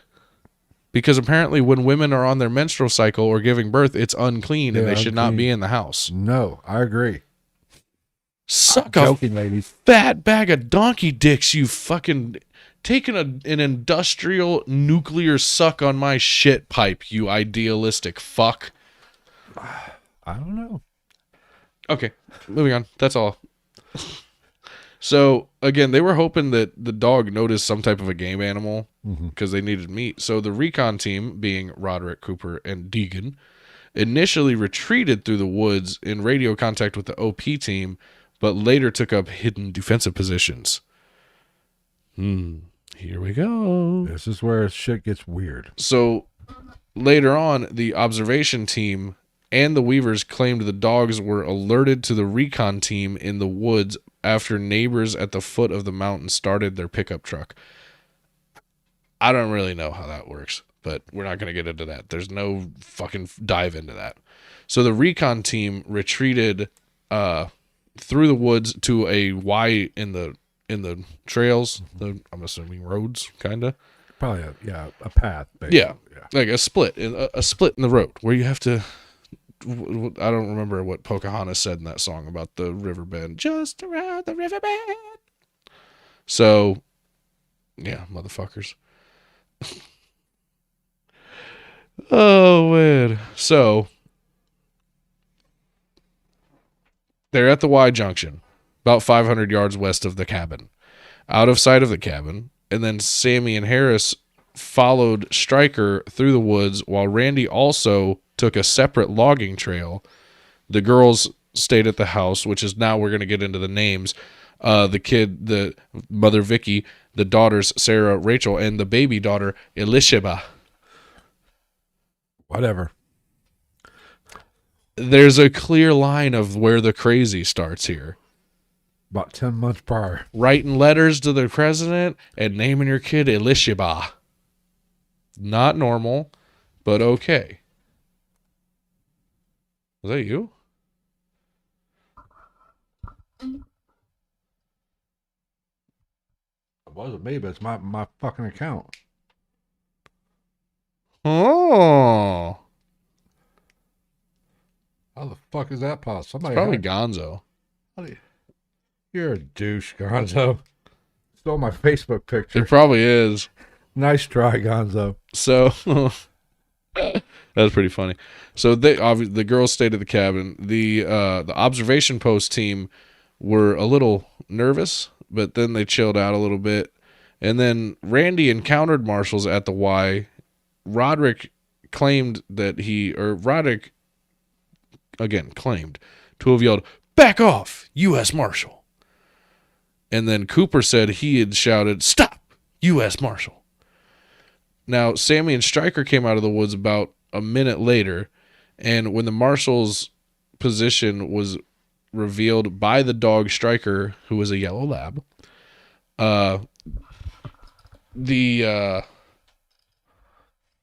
you're such a dork. So the dog reveals their position. So Deputy U.S. Marshal Roderick shot the dog dead. And after seeing this, Sammy Weaver reacted by shooting in the direction of Roderick, and District United States Marshal Cooper then shot towards Sammy Weaver and Kevin Harris, who both sought cover. Harris found cover behind a tree stump. Gotta be a stump. Gotta be a stump. Has to be. And then he shot one unaimed shot back, apparently, which I guess hit and ended up killing U.S. Marshal William Francis Bill Deegan. Sammy Weaver, now taking off up the hill, took a shot in the back and killed U.S. Marshal Cooper. We're on a roll here. Yeah, we're on a fucking roll. It's just because it's so fucking fast. It happens so quickly. So, that being said, later ballistics reports showed that 19 rounds were fired during the fight. U.S. Marshal Roderick fired one shot from an M16, which killed the dog. And if you want to get really into this, it entered 2 inches from the dog's anus and exited the chest. So he shot the dog from behind. Kind of a foreshadowing here. Yeah, that's already a bitch move. So then Sammy Weaver fired 3 shots from a .223 Ruger Mini 14 at Roderick, supposedly. Deegan fired 7 from an M16 at Harris and Weaver while moving forward at least 21 feet. So they were not being defensive. So he was engaging. Yes. At this point, if you're in a firefight and you have the ability to engage and move up on them, at this point, I don't have a problem with this. Yeah. But it does, which I'm sure you'll get into it. Mm-hmm. Oh yeah. And Marshal Cooper fired 6 rounds from a 9mm Colt submachine gun. Now, Kevin Harris fired 2 rounds from a 30-06 rifle, striking and killing United States Marshal Deegan. So, after all this, Sammy Weaver had in fact been killed by a shot to the back while he was retreating. Shot in the back. So that the means 14-year-old kid was running away and got shot in the back and killed. Mm-hmm. That's when Kevin Harris fired the one supposedly unaimed shot that killed Marshal Deegan. So, take that for what you will. Firefight, yes. Shoot a 14-year-old kid in the back and kill him. Even after that, I don't think so. Yeah. After you shot his dog? Just to play devil's advocate, I agree with you. And devil's advocate is a necessary part to be played in this. I will say, like, I think it's fucked up, in but a firefight, we don't know the exact time frame on this. Was this minutes, seconds, or what? We don't know how quick things happen. Right. Now, was that one shot that killed the 14-year-old? Yes, it hit him in the back. The kid was obviously moving away, but did he just turn and raining again? Did he turn? We don't know exactly what happened. Did he turn and it was going away and then he got hit? Or had he been running for a while, then got hit? You don't, in the fog of... And nobody will ever know that. In the fog of a firefight, yes, it sucks and it's bad optics, but I can't say for sure if it was, okay, this kid's running away, I'm shooting a motherfucker. Yeah. Kind of thing. I don't know. Now, jumping forward a little bit on this one, in 97... Boundary County Sheriff Greg Sprungel conducted an independent search of the Y in the road, and the investigator, Lucien Haag, discovered and confirmed excuse me, that a bullet found in that search matched Deputy Marshall's 9mm Colt submachine gun and contained fibers that matched Sammy's shirt, conclusively proving that Marshall Cooper shot 14-year-old Sammy Weaver in the back while he was retreating. Then they get into the argument of like, well, Sammy or Weaver says this and the marshals say that. Of course they do. Of fucking course they do. That's never going to add up. So after this firefight, Hunt and Thomas went to a neighbor's house to call for assistance from the United States Marshals Service Crisis Center. Norris, Cooper, and Roderick stayed with Deegan's body at the Y, while Randy and Vicky went to the Y to retrieve Sammy's body. And then they subsequently put his body in a guest cabin near the main cabin. I thought they put him in the birthing shed. No, guest cabin. Oh. So we move on a little further. August 21st at 11:20 a.m. Pacific time, of course. U.S. Marshal Hunt requested immediate support from Idaho law enforcement, and he also alerted the FBI by notifying it that a marshal had been killed. That's an all points right there for the government. Marshal Service Crisis Center was activated under the direction of Duke Smith, Associate Director of Operations. The Marshal Service Special Operations Group, SOG, was alerted to deploy, and in response to the Marshal Service call, the Boundary County Sheriff's Office mobilized as well. And also, the governor also declared a state of emergency, which allowed the Boundary County Sheriff's Office to use the Idaho National Guard Armory at Bonner's Ferry. So we're just throwing everything we have at these people right now. Right. Literally everything. Has the whole party got there yet? Right. Like every fucking optional thing that we have to throw at this family is happening right now. So we get into the addendum, if you will, the amended special rules of engagement that they made for this. Did you read this? No. Okay. So according to lore, on August 22nd, special rules of engagement were drafted and approved by FBI headquarters and the Marshal Service for use on Ruby Ridge. 1. If any adult in the area around the cabin is observed with a weapon after the surrender announcement had been made, deadly force could and should be used to neutralize the individual. 2. If any adult male is observed with a weapon prior to the announcement, deadly force can and should be employed if the shot could be taken without endangering any children. 3. If compromised by any dog, the dog can be taken out. Fuck you. Yeah. You already did. 4. Any subjects other than Randy Weaver, Vicky Weaver, Kevin Harris presenting threat of death or grievous bodily harm, FBI rules of deadly force apply. Deadly force can be utilized to prevent the death or grievous bodily injury to oneself or that of another. This is from the sworn statement of the FBI SAC Eugene Glenn. And in a footnote on this report that they made about these rules of engagement, the ROE was modified from adult to adult male in ROE .2 to exclude Vicky Weaver around 2:30 to 3 p.m. after consultation with SAC Eugene Glenn because Vicky Weaver was not seen at the site of Deegan's slaying. So they're basically greenlighting everybody that was at the Y. If you have a gun, you're getting killed. Yeah. Now. And if you don't have a gun, you're going to get killed. Yes. Now. I kind of knew this was going to be kind of a long one. But we're not doing bad. No, we're not doing bad. So now we get into some honest opinions on shit.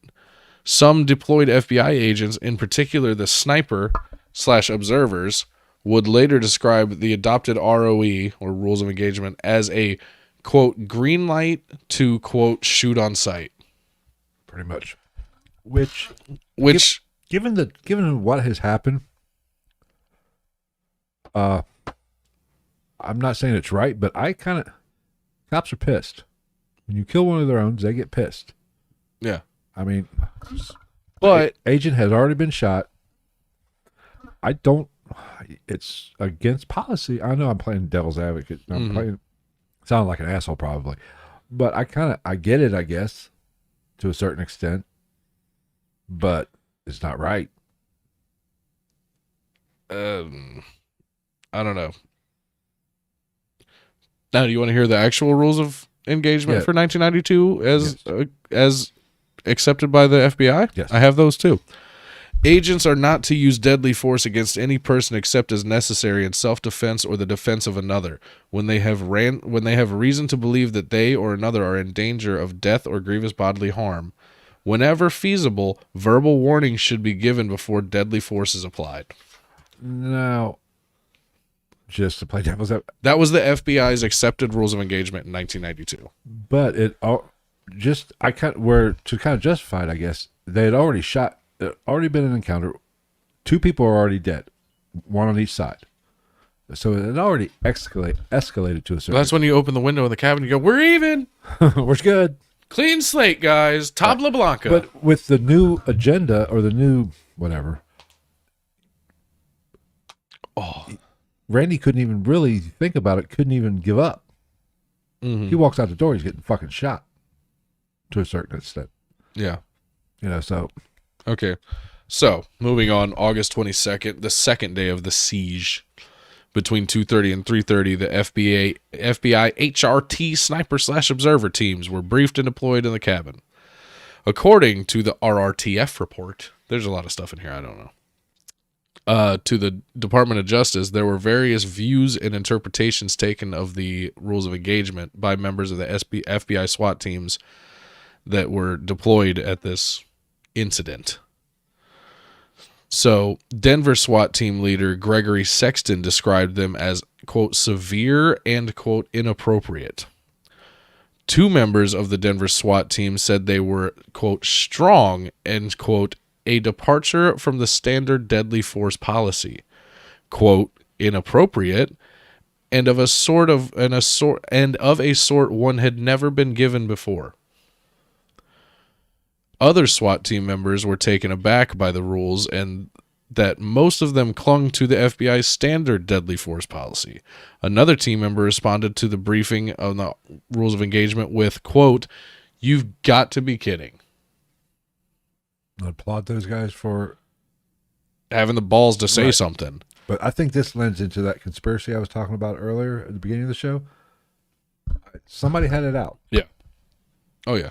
So, according to later interviews, a sniper, Dale Monroe, saw the rules of engagement as a, quote, green light to shoot armed adult males on sight.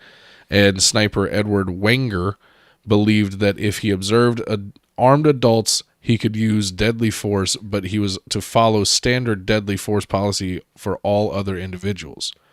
Now, Fred Lansley, the FBI hostage negotiator at Ruby Ridge, was surprised and shocked at the rules of engagement, the most severe rules he had heard in more than 300 hostage situations. What agency was top dog on this one at this point? I think the FBI. The FBI took over? Oh, no, the Marshals. The Marshals? The Marshals. Because now it's a federal court case. And the Marshals are the one who made this directive. To shoot to kill. Oh, yeah. Well, I mean, it's the FBI, but it's the FBI's rules of engagement. I mean, the new rules of engagement. The FBI just kind of blankets it. You know what I mean? Okay. So, actually, there you go. In 96, the Senate report criticized the rules of engagement as a, quote, virtual shoot-on-sight order. Right. Which ain't that, no, fuck you. We're not dealing with, terrorists. Well, theoretically, if you want to get split hairs. I mean, in a way, yes. In a way, yeah. But not really. Not really. Now they're seen as that. Right. At this point in this whole thing. So, you have to keep in mind, this is all over a fucking bench warrant for a failure to appear on just sawed-off shotguns. Right. So, before negotiators were even able to arrive at this cabin, FBI sniper Lon Horiuchi Oh, this cockbag. Yeah. From over 200 yards away, above the cabin, shot and wounded Randy Weaver in the back with the bullet exiting his armpit while he was lifting the latch on the shed to visit the body of his dead son. Right, that was in the guests. Yes. Now, this sniper later testified in the trial that he had put his crosshairs on Weaver's spine, but Weaver moved at the last second. That was a shoot to kill. Yeah. Now, as Randy Weaver and his 16-year-old daughter, Sarah, not Alicia, whatever, and Kevin Harris ran back to the house, Horiuchi fired a second bullet, hitting Kevin Harris in the chest. But this bullet went through Kevin Harris's chest, through the door, and hit Vicky Weaver, I believe, dead in the fucking head while she was holding their 10-month-old baby. So now Vicky Weaver's dead. Now, I've heard this is another one that gets funky, to where I heard that the kid was behind her and it went through her and I've heard both stories. I mean, either way. I heard both stories. It went through her and then hit him in the chest. Either way. It's erroneous either way. Right. But you're not talking about armed people. You know, I didn't see anything that said they were armed. I would assume Randy had a fucking gun on him. Yeah, but Randy's not Kevin Harris. Right. So, which might would rationalize why he fired on Randy. Yeah, I mean, I'm not like I've never been in and never will be in one of these situations, so I don't know. I can't speak to how you feel in this shit. No matter what, he fired basically blindly into the cabin, knowing that there's, four kids, at least three other kids in that fucking. Well, and let's also talk about this. The Department of Justice Office of Professional Responsibility on June 1994, this is later on obviously, stated unequivocally in conclusion in its executive summary that the rules that allowed the second shot to have been made did not satisfy constitutional standards for legal use of deadly force. Oh, we'll get into that, I'm sure. So according to the Department of Justice, he unconstitutionally injured one and killed another. Well, you're going to cover more of that in the aftermath of all this, right? Oh yeah, I mean, I touch on it. I don't give enough of a fuck about that human being to really spend too much time on it, but it does come up. I do talk about it. So, Monday, August 24th, the fourth day of the siege, FBI Deputy Assistant Director Danny Colson, who did not know that Vicky Weaver had been killed, wrote a memo with the following content. Something to consider was his header. 1. Charge against Weaver's bullshit. 2. No one saw Weaver do any shooting. 3. Vicky has no charges against her. And 4. Weaver's defense, he ran down the hill to see what the dog was barking at. Some guys in camis shot his dog, started shooting at him, killed his son. Harris did the shooting. He's in pretty strong legal position. Right. Oh, you're good. You're good. You got this. So the standoff was ultimately resolved by civilian negotiators, including Bo Gritz, to whom Weaver agreed to speak. Through Gritz's mediation, Harris, who had earlier urged Weaver to end his suffering, surrendered on August 30th. He was removed on a stretcher, and then he was flown by Air Force medical evacuation helicopter to Sacred Heart Medical Center. Randy Weaver allowed the removal of his wife's body, which Bo Gritz himself oversaw, which Bo Gritz was a presidential candidate, had, some possible loose ties to some racism, but we'll just leave that for you guys to look into if you want to. It's a thing. So, FBI commander gave Gritz a deadline to get the remaining Weavers to surrender, and if they did not surrender on the day of the deadline, he said he would resolve the standoff by launching a tactical assault. Randy Weaver and his daughters surrendered the next day. Both Harris and Weaver were arrested. Harris was in serious condition at Sacred Heart, but the marshals did not allow his parents to see him or talk to him by telephone until Monday evening. That's fucked, too. Eat my dick. I want to talk to my mom. Fuck you guys. I'm going home. So Randy Weaver's daughters were released to the custody of relatives, and federal officials considered charging Sarah, who was 16, as an adult. For fucking what? I don't know. The little girl didn't do anything but be young, dumb, and racist.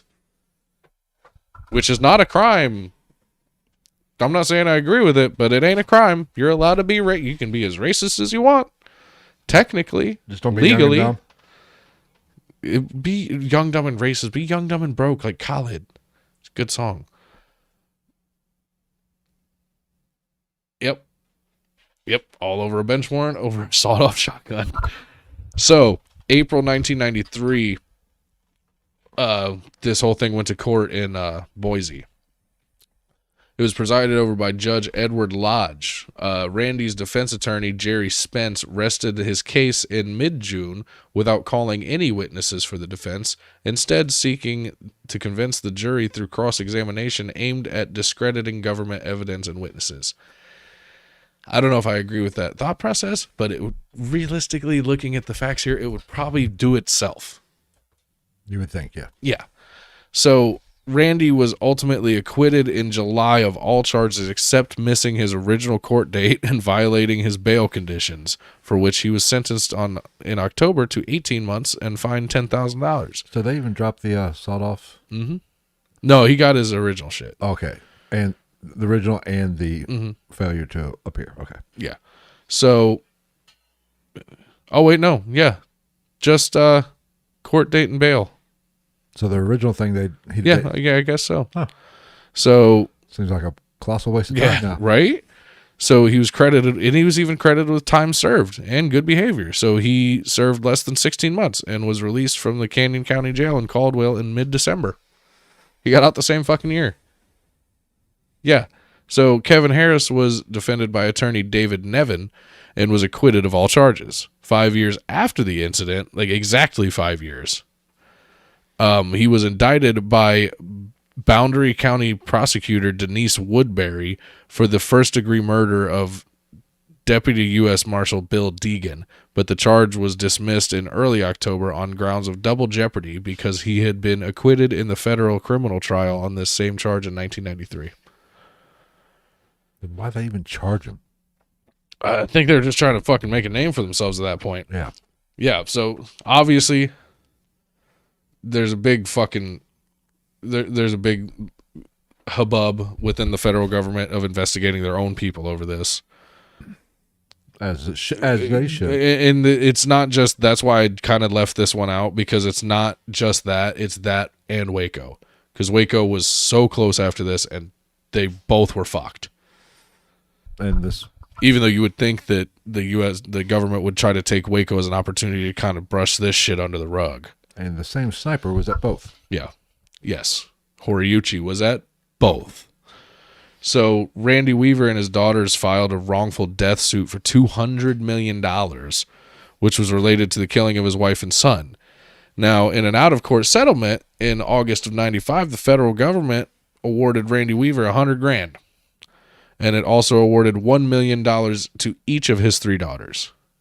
So $3.1 million total.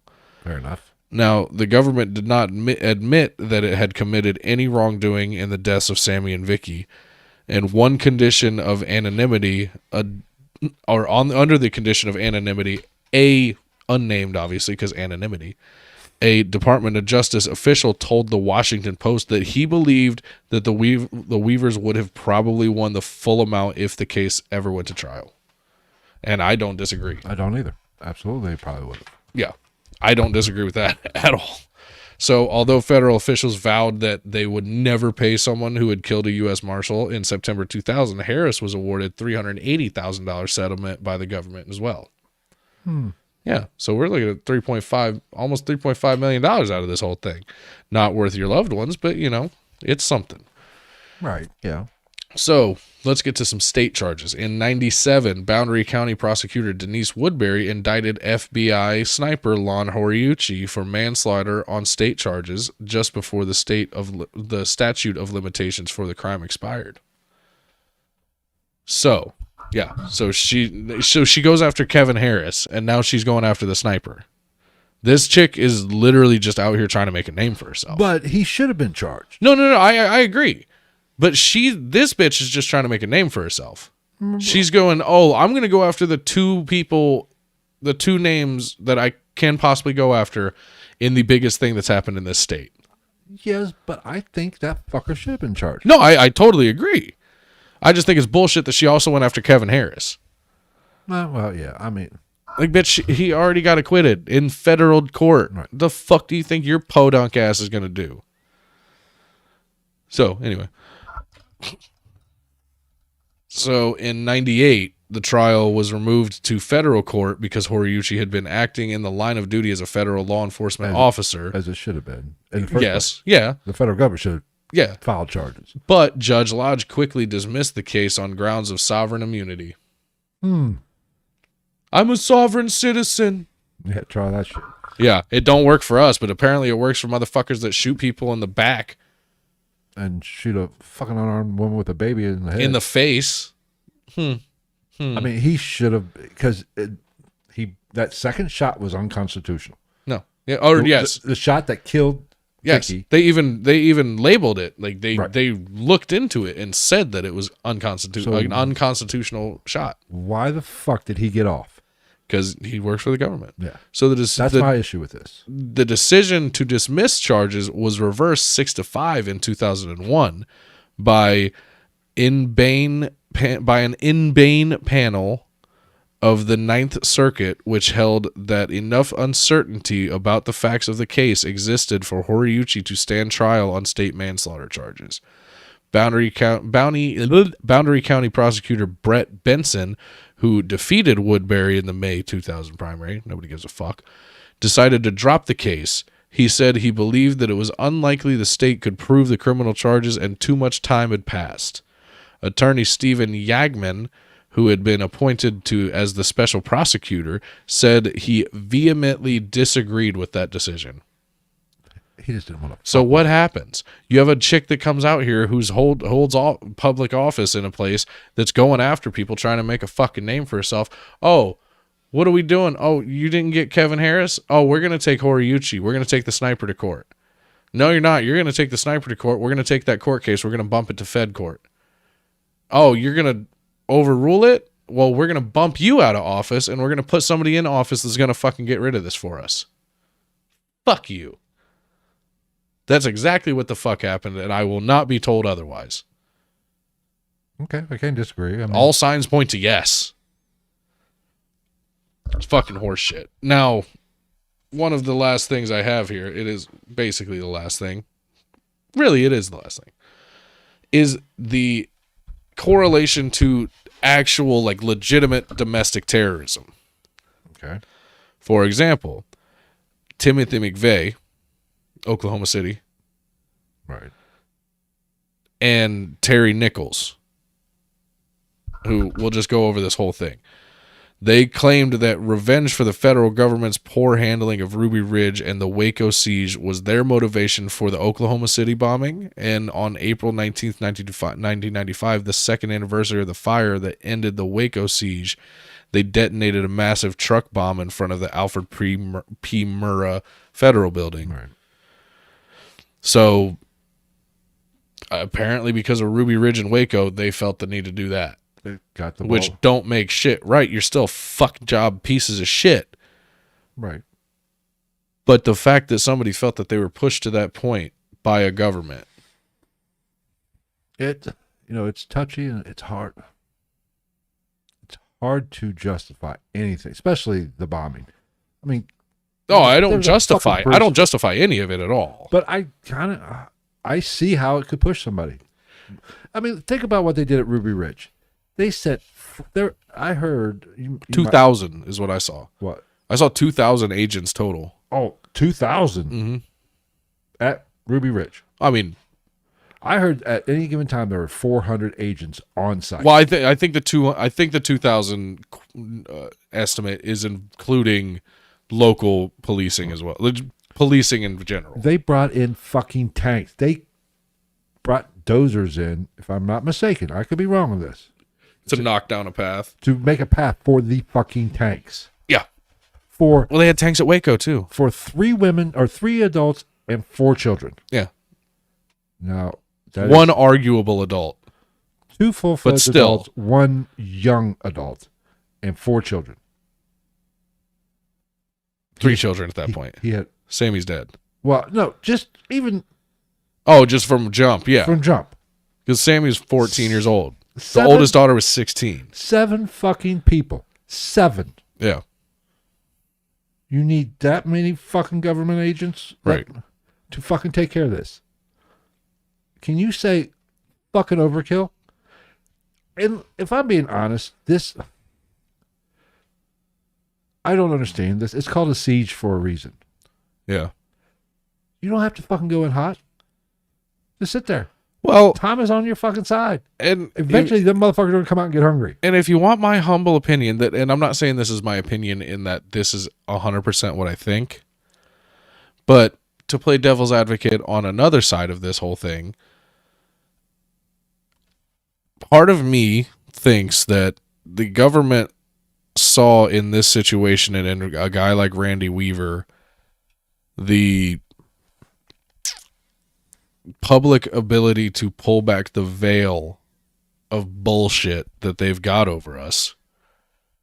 And they were like, no, we're going to nip this in the bud and we're going to send this example to anybody else that thinks this way, that wants to not do what we say. And other than a couple incidences, for the most part, this anti-Zionist, all this shit, not saying that I agree with any of that particularly, but right. A lot of these people that are anti-government have been pretty fucking quiet. They're not as boisterous as they used to be. No. Which... Because they're afraid their wife's going to get shot in the face and their kid's going to get shot in the back. And their congregation's going to get burnt to the ground. Let's be with them inside it. Let's be somewhat honest. This Ruby Ridge turned out shitty, but it could have been a lot worse. Oh yeah. Well, because there was neo-Nazi protesters from the Aryan nations at they tried to site. get him guns. They tried to drive through with ammunition. Yeah. And they got stopped. Yeah, that's what I'm saying. But this thing, when they killed Vicky, his son, I'm referring to Randy now, his son had already been killed. Vicky, his wife, was shot dead. His other son, or was it the friend that got... Yeah, the other son was shot by the same... that killed Vicky. Yeah. Well, Kevin Harris, not the... He wasn't he was the son. He was a friend. He was a family friend. The other third... I think they took him in as their own. When you're seeing your wife holding your baby... get shot in the fucking face. And then on top of that, I didn't even have it in my notes. There was on top of the fact that, mind you, one would assume Vicky Weaver was in the cabin. So one would assume that the government, the federal agents, didn't know that she was dead yet because there was no communication. Right. No, they had a bullhorn, the old-fashioned bullhorn, trying to communicate. But after she's dead, they've got negotiators out there going, send out Vicky and the kids. So then you've got then you've got a guy sitting in his house looking at his wife with a hole in her fucking face, and unbeknownst to him, you might not know that she's dead, but you're out there, send out your wife, you stupid fucking idiot, we're trying to fuck her head whole, send her out. That's what he's gonna think. They're taunting him. Yeah.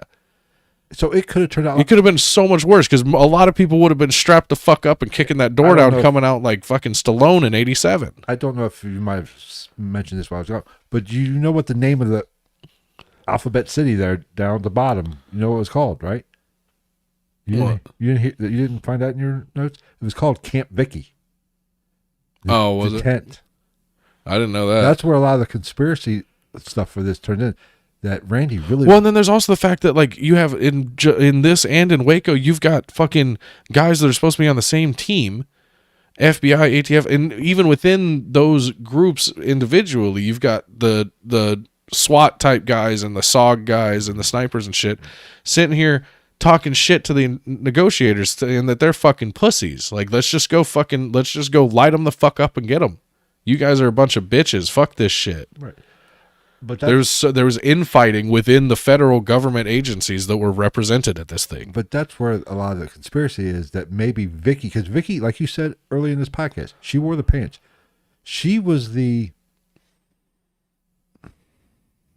See, but at the same time, in this kind of situation, for all we know, she just went, and I'm not trying to speak ill of the dead here, but like, she could have just been full pussy at that point. Once all that shit started going on, you don't know. Like, she might have been... But like, I have this vision, all this stuff before that. But once all this shit pops off, for all we know, all she wanted to do was sit there with the baby and be like, and just be like, I don't even know what's going on. What's happening? Theoretically, here's what Randy should have did. You to Vicky, take the kids, get them the fuck. If you're going to hold out, start walking, walk down. Yeah. Get your little white flag. I don't give a fuck. Well, did you see the last picture that was taken of Vicky Weaver? No. It was like, dude, it literally looked like an evidence photo from like a haunted place. It was literally just Vicky Weaver by herself wearing a white nightgown, like hair kind of over her face, just in the middle of like an area between buildings on their property, just standing there. And I was like, is this lady like going out there with her thought process and views? Like, was that her just going, I'm not going to see the bottom of this mountain again, so I'm going to get this view into my eyeballs one more time? I just don't think that this time is, even Waco and all these, because like I said, this was the snowball. This was the Fort Sumter of all this shit. This was a shot that got the ball rolling. Yeah. Now, like you said, Waco was right after this, and Waco was even more of a tragedy. Mm-hmm. But the same tactics were fucking used. Oh, yeah. Which led to... Even worse. They used fucking the tear gas that they knew was flammable. Which provoked the Timothy McVeighs of the world. You know? Well, and that's why, like, all this shit is it's part of the reason why, like, I remember when we made this fucking list of episodes, I bumped Ruby Ridge up. And it's because shit like this, yes, of course they want it to be fucking swept under the rug, right? But fuck that. There's outlets like this and other podcasts and TV shows, like, you can't sweep that shit under the rug. And this one is, if we fucking forget about stuff like this, it's just gonna keep fucking happening, and the next thing you know, we're gonna be in a personal opinion, a tyrannical, aristocratic fucking, just, aren't we already? Imagine if we let it go. If nobody talks about this stuff, if nobody keeps these inklings of thought in their mind. But if you think about the three things that I just mentioned, Ruby Ridge, Waco, and Oklahoma now, City. To your point, yes, we are already an aristocracy. Right. This one, the one that got it all started, the launching point for all this bullshit. And that's my other thing is I want to know how many of these, there was more. Oh, yeah. There was this shit happened before this. Yeah, but you just don't fucking know about it. And this one, you don't hear. This one is not as popular as, say, Waco. Of course, you can't hide fucking Waco. That's good. Well, they haven't made a Netflix documentary about Ruby Plus, Ridge. it was on the fucking news. Yeah, it was kind of like fucking the Iraq War. Well, yeah, when you have a 30-minute recorded phone call of a dude screaming for them to call off the attack because there's women and children in the building, and all you can hear is gunfire in the background. I mean, but my point is, I'm not a fucking special agent. I don't work for the fucking government. Some gangster Waco shit, though, and that Steve guy just threw the fucking phone out the front door.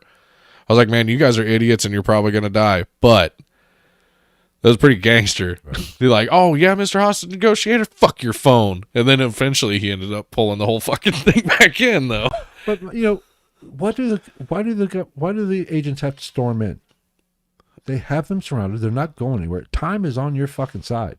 Say the government doesn't like this podcast, and the next thing you know, we're getting phone calls from fucking a hostage negotiator wanting us to turn ourselves in. Can I smoke first? The YouTube police are coming after us. Right. I mean, cool, man. You better let me light a cigarette and give me a fucking beer on the way to the car. They don't have to fucking storm this place.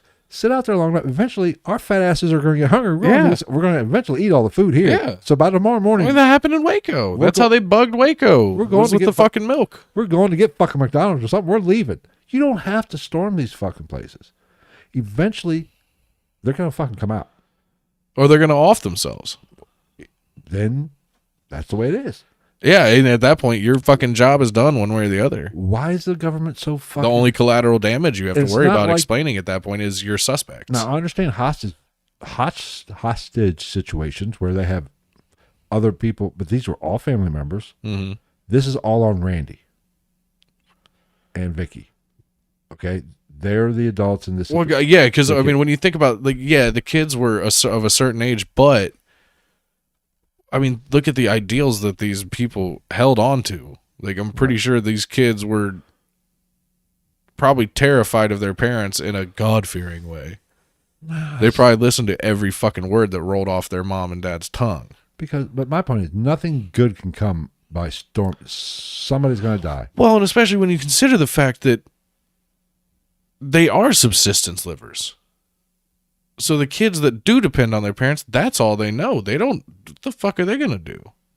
You take a 10-month-old baby that's 10 months old at this time, or not, okay, so you take like an 8-year-old kid that hasn't been taught to shoot and hunt and shit like that. You're going to listen to mom and dad. Right. It's literally the only reason you're alive, which all parents are like that, but like, if I was 15 and you were my dad and you were beating me, I could go somewhere. These kids don't know that nothing. Like, what are you going to do? You're going to go to the neighbor's 10 miles away that doesn't like you because he tried to fucking get you fucked over a $2,100 fucking land deal?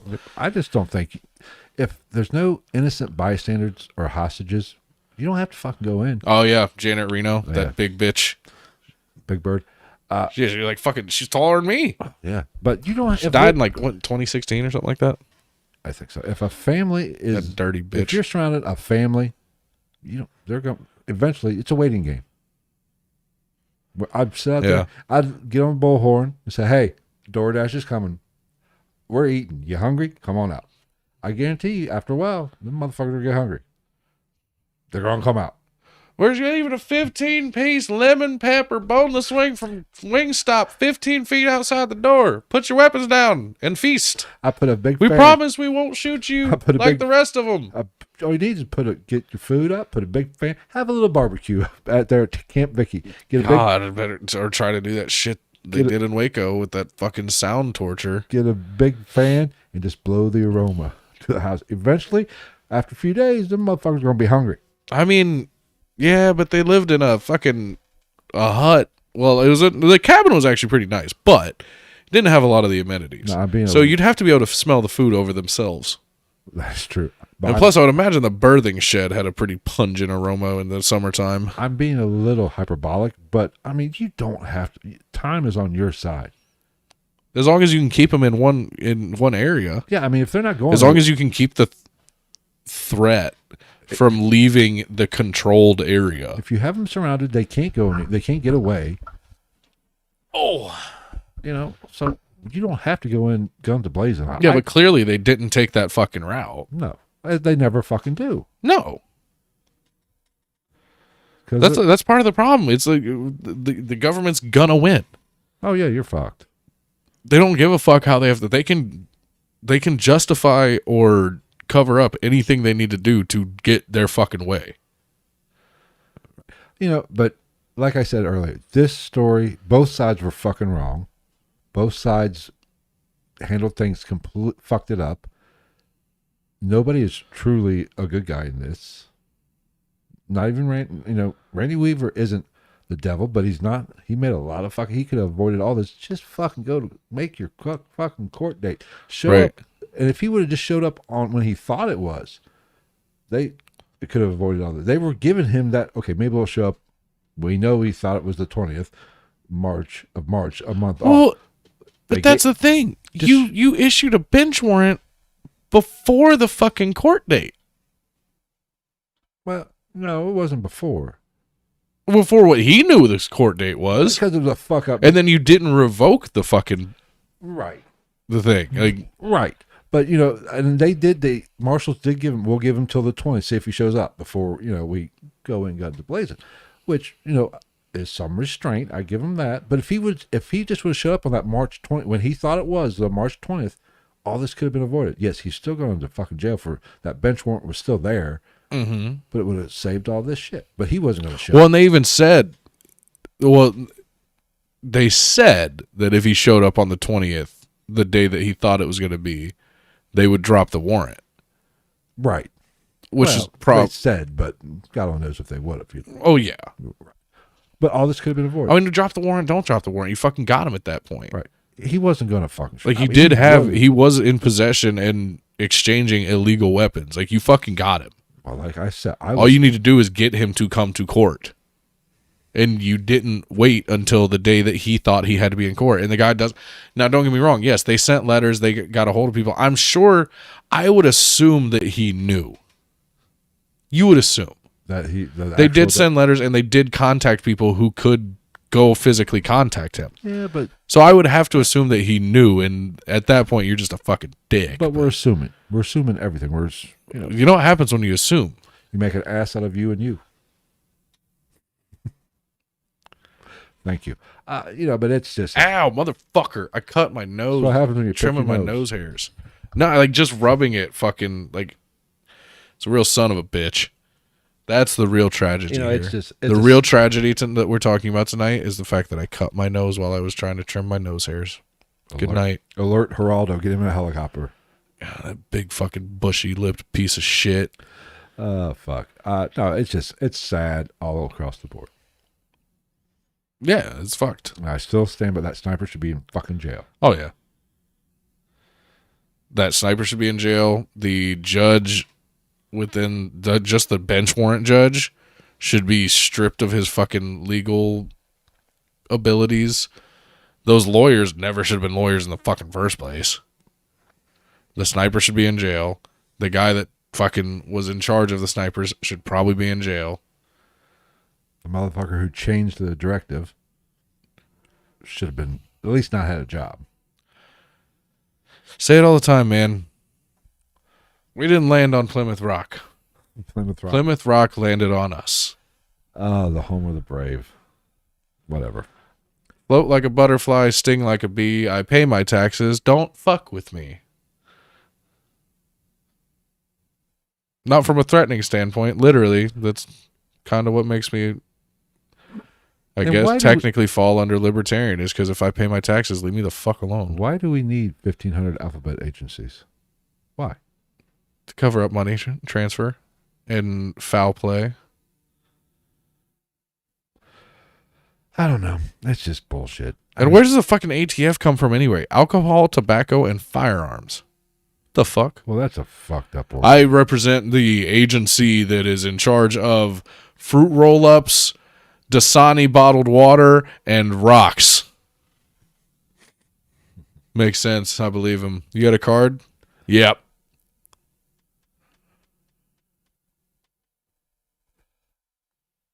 Because it was federal, so the marshals had to. It was federal, and the marshals declared and decided that it was too risky. They were scared. They were scared to death. Yeah, you're going on somebody else's home turf. But and he did. I mean, Randy Weaver did say that he would resist any attempts to remove him from his property. Which again, like, it kind of makes him a dick. I'm like, you can't. That's not how it works, man. Like, but bottom line, he should let the kids go, his wife go. If he wants to go down, Robin Hood Men in Tights line. Oh. He said, "I need you to go out and find my son Achu. Bless you." No, that's his name. All right, I think that's when Lil Jon fell in the fucking creek and it was like an inch deep. He's like, "Help me! I can't swim." My oldest sister used to fucking cry laughing at that part. All right. I think that's going I need a cigarette. And this episode, hopefully, I will be back next Sunday. We're only on Monday because of the holiday for the Zombie Day. I know it just pissed off a bunch of religious people, but Yeah, because religious people are heavy in our stream. It's like I said, man. I cannot. I'm fucking pissed. And obviously, it's full moon on Easter and not one fucking around the whole world. I checked. Not one sighting of werewolf Jesus.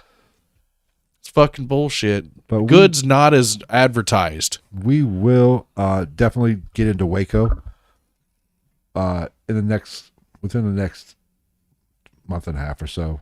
But like we said, that's going to be a longer episode. That's going to be at least a two-parter.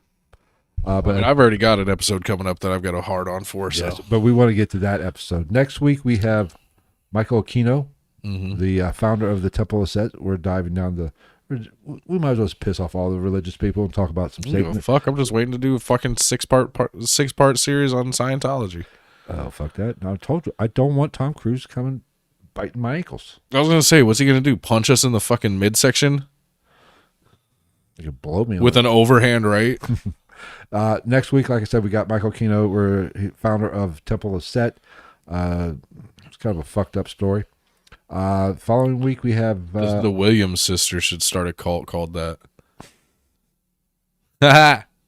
It's a tennis joke. After that, we have Men in Black, which is we'll be talking about the Will Smith slap again. Yes.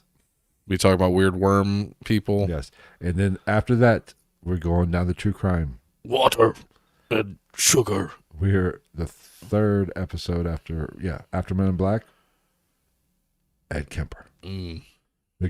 The greatest. I might have to hand draw some examples for that one. The best serial. Oh, I'll get one of those little books that you can like makes a little animation. The most fascinating serial killer of all time. One of them. I know he's my favorite. I don't know. Pee Wee Gaskins is pretty good, but Pee Wee Gaskins shit's unproven. See, yeah. Haddon Clark was an interesting one too. I want to do Haddon Clark. He's a weird one. He's the one. He's the one that said to his teddy bear while in interrogation, "I don't think we're getting out of this one."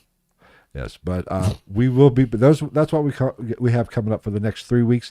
Don't forget, come back Wednesday for What the Fuck Wednesday, 8:00. I got a good story to talk about on that one. We will cover some of the stuff from last week that we didn't get to because of the computer malfunction. We apologize for that and whatever he's got. So, you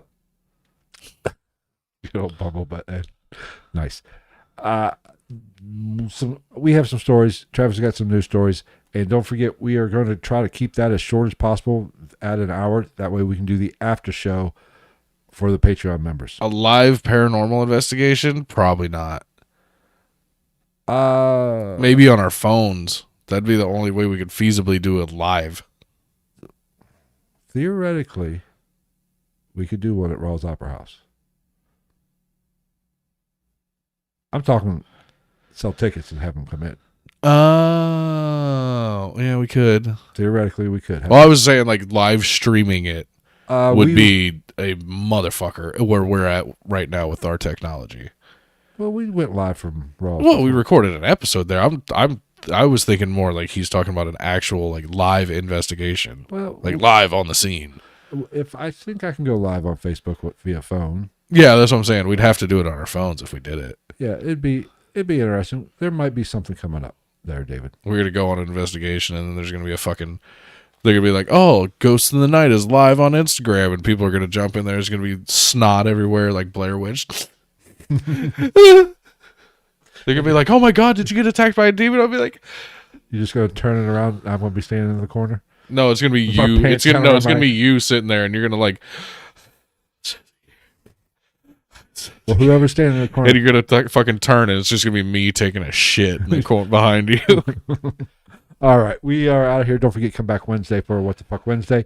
We thank everybody in the chat who stuck around for this long episode. I know, it's fucking late. I got to work tomorrow, boy. Don't forget, if you want to support the podcast, go to and become a Patreon or patron of the Patreon account. Go to patreon.com/GITN podcast and join people like Gregory, David, who else is Shakespeare. Shakespeare's in here, or was in here. Jenny, I don't know if Jenny, all 5 of them. You get a lot of, we do, there is some investigation shit on there. We're going to start doing a lot more You get a kind of a preview of some of the shorts. We need to do another movie review. Those are I just like doing those. They're fun. Well, we'll do. Hey, Shakespeare is son. Hey, Shakespeare. Oh, what's up? But all that stuff's behind the paywall at Patreon. $2 gets you in the door. You can go up for different tiers. Dave, your sticker is on the way. I just want to see about maybe put another sticker in. Mm-hmm. We only have have one option right now. We're thinking about changing all that anyway, but I will get it to you. It'll be this week sometime. By the end of the week, I will have it. And the only reason I say that is because I want to see what the feasibility is of getting that new design. Okay. Short, like sometime within this week, maybe. Right.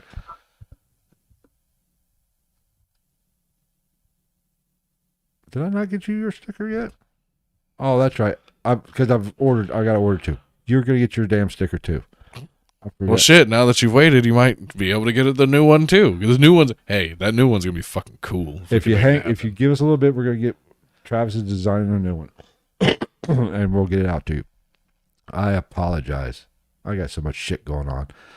What do I got? I mean, it's basically just me jacking one of the other wallpaper that I've made.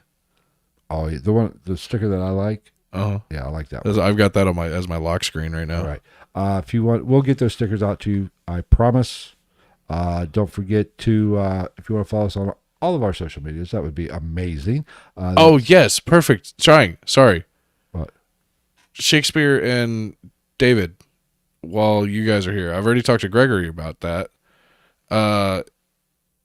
Hit me up on the Instagram over there. At ghost_night_podcast. And I haven't figured out the perfect file sharing thing for this. I'm still looking into it, but I do have those 2 wallpapers. Well, you can just email. I sent it to Gregory on Instagram. I don't know how it translated. I don't know how the download went to his phone. I'm waiting to find out from somebody so I know like if I got to email it, whatever. We'll I don't know if there's a way to make them accessible on the Patreon website. I have to look into that. We'll figure that out. But also, like you said, Instagram is at ghost_night. QR code stickers also in the works. _podcast.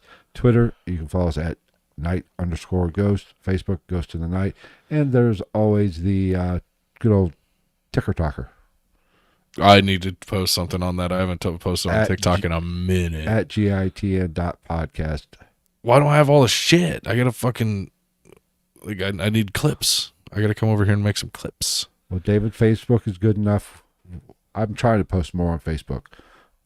Generally, Instagram's the best, but Facebook is the second best. Twitter blows balls. But there was something else in here. TikTok. There's I got 2 new videos at sync. Bye. Well, one you won't probably want to post. I posted it today on YouTube and my. Oh, you posted today? Yeah, I didn't see it. My TikTok, but it was just kind of a highlight. Yeah, I didn't see it. It was one of the funny ones. There's there's one in there called the Asian Barry White. Yes. All right. We will see you on Wednesday. Thank you for everybody. Yeah, Gregory, if you want to hit me up, send me your email. I can try the email if the quality didn't come through. Like I said, this was just a fucking this is a spur of the moment. Yeah, I was like, yeah, fuck, it's an option. I can do it. Yeah, but I like that sticker idea. But what was I doing? Fuck. Thanks for everybody that joined us on the live stream. If you're listening to this, after the fact, if you're catching this after the fact, you can join us on our YouTube channel at youtube.com/ These things suck. Ghost in the Night. Yes, they suck. What else we got? I think that's it. See you Wednesday. Or What the Fuck Wednesday. Take care, everybody. We love you.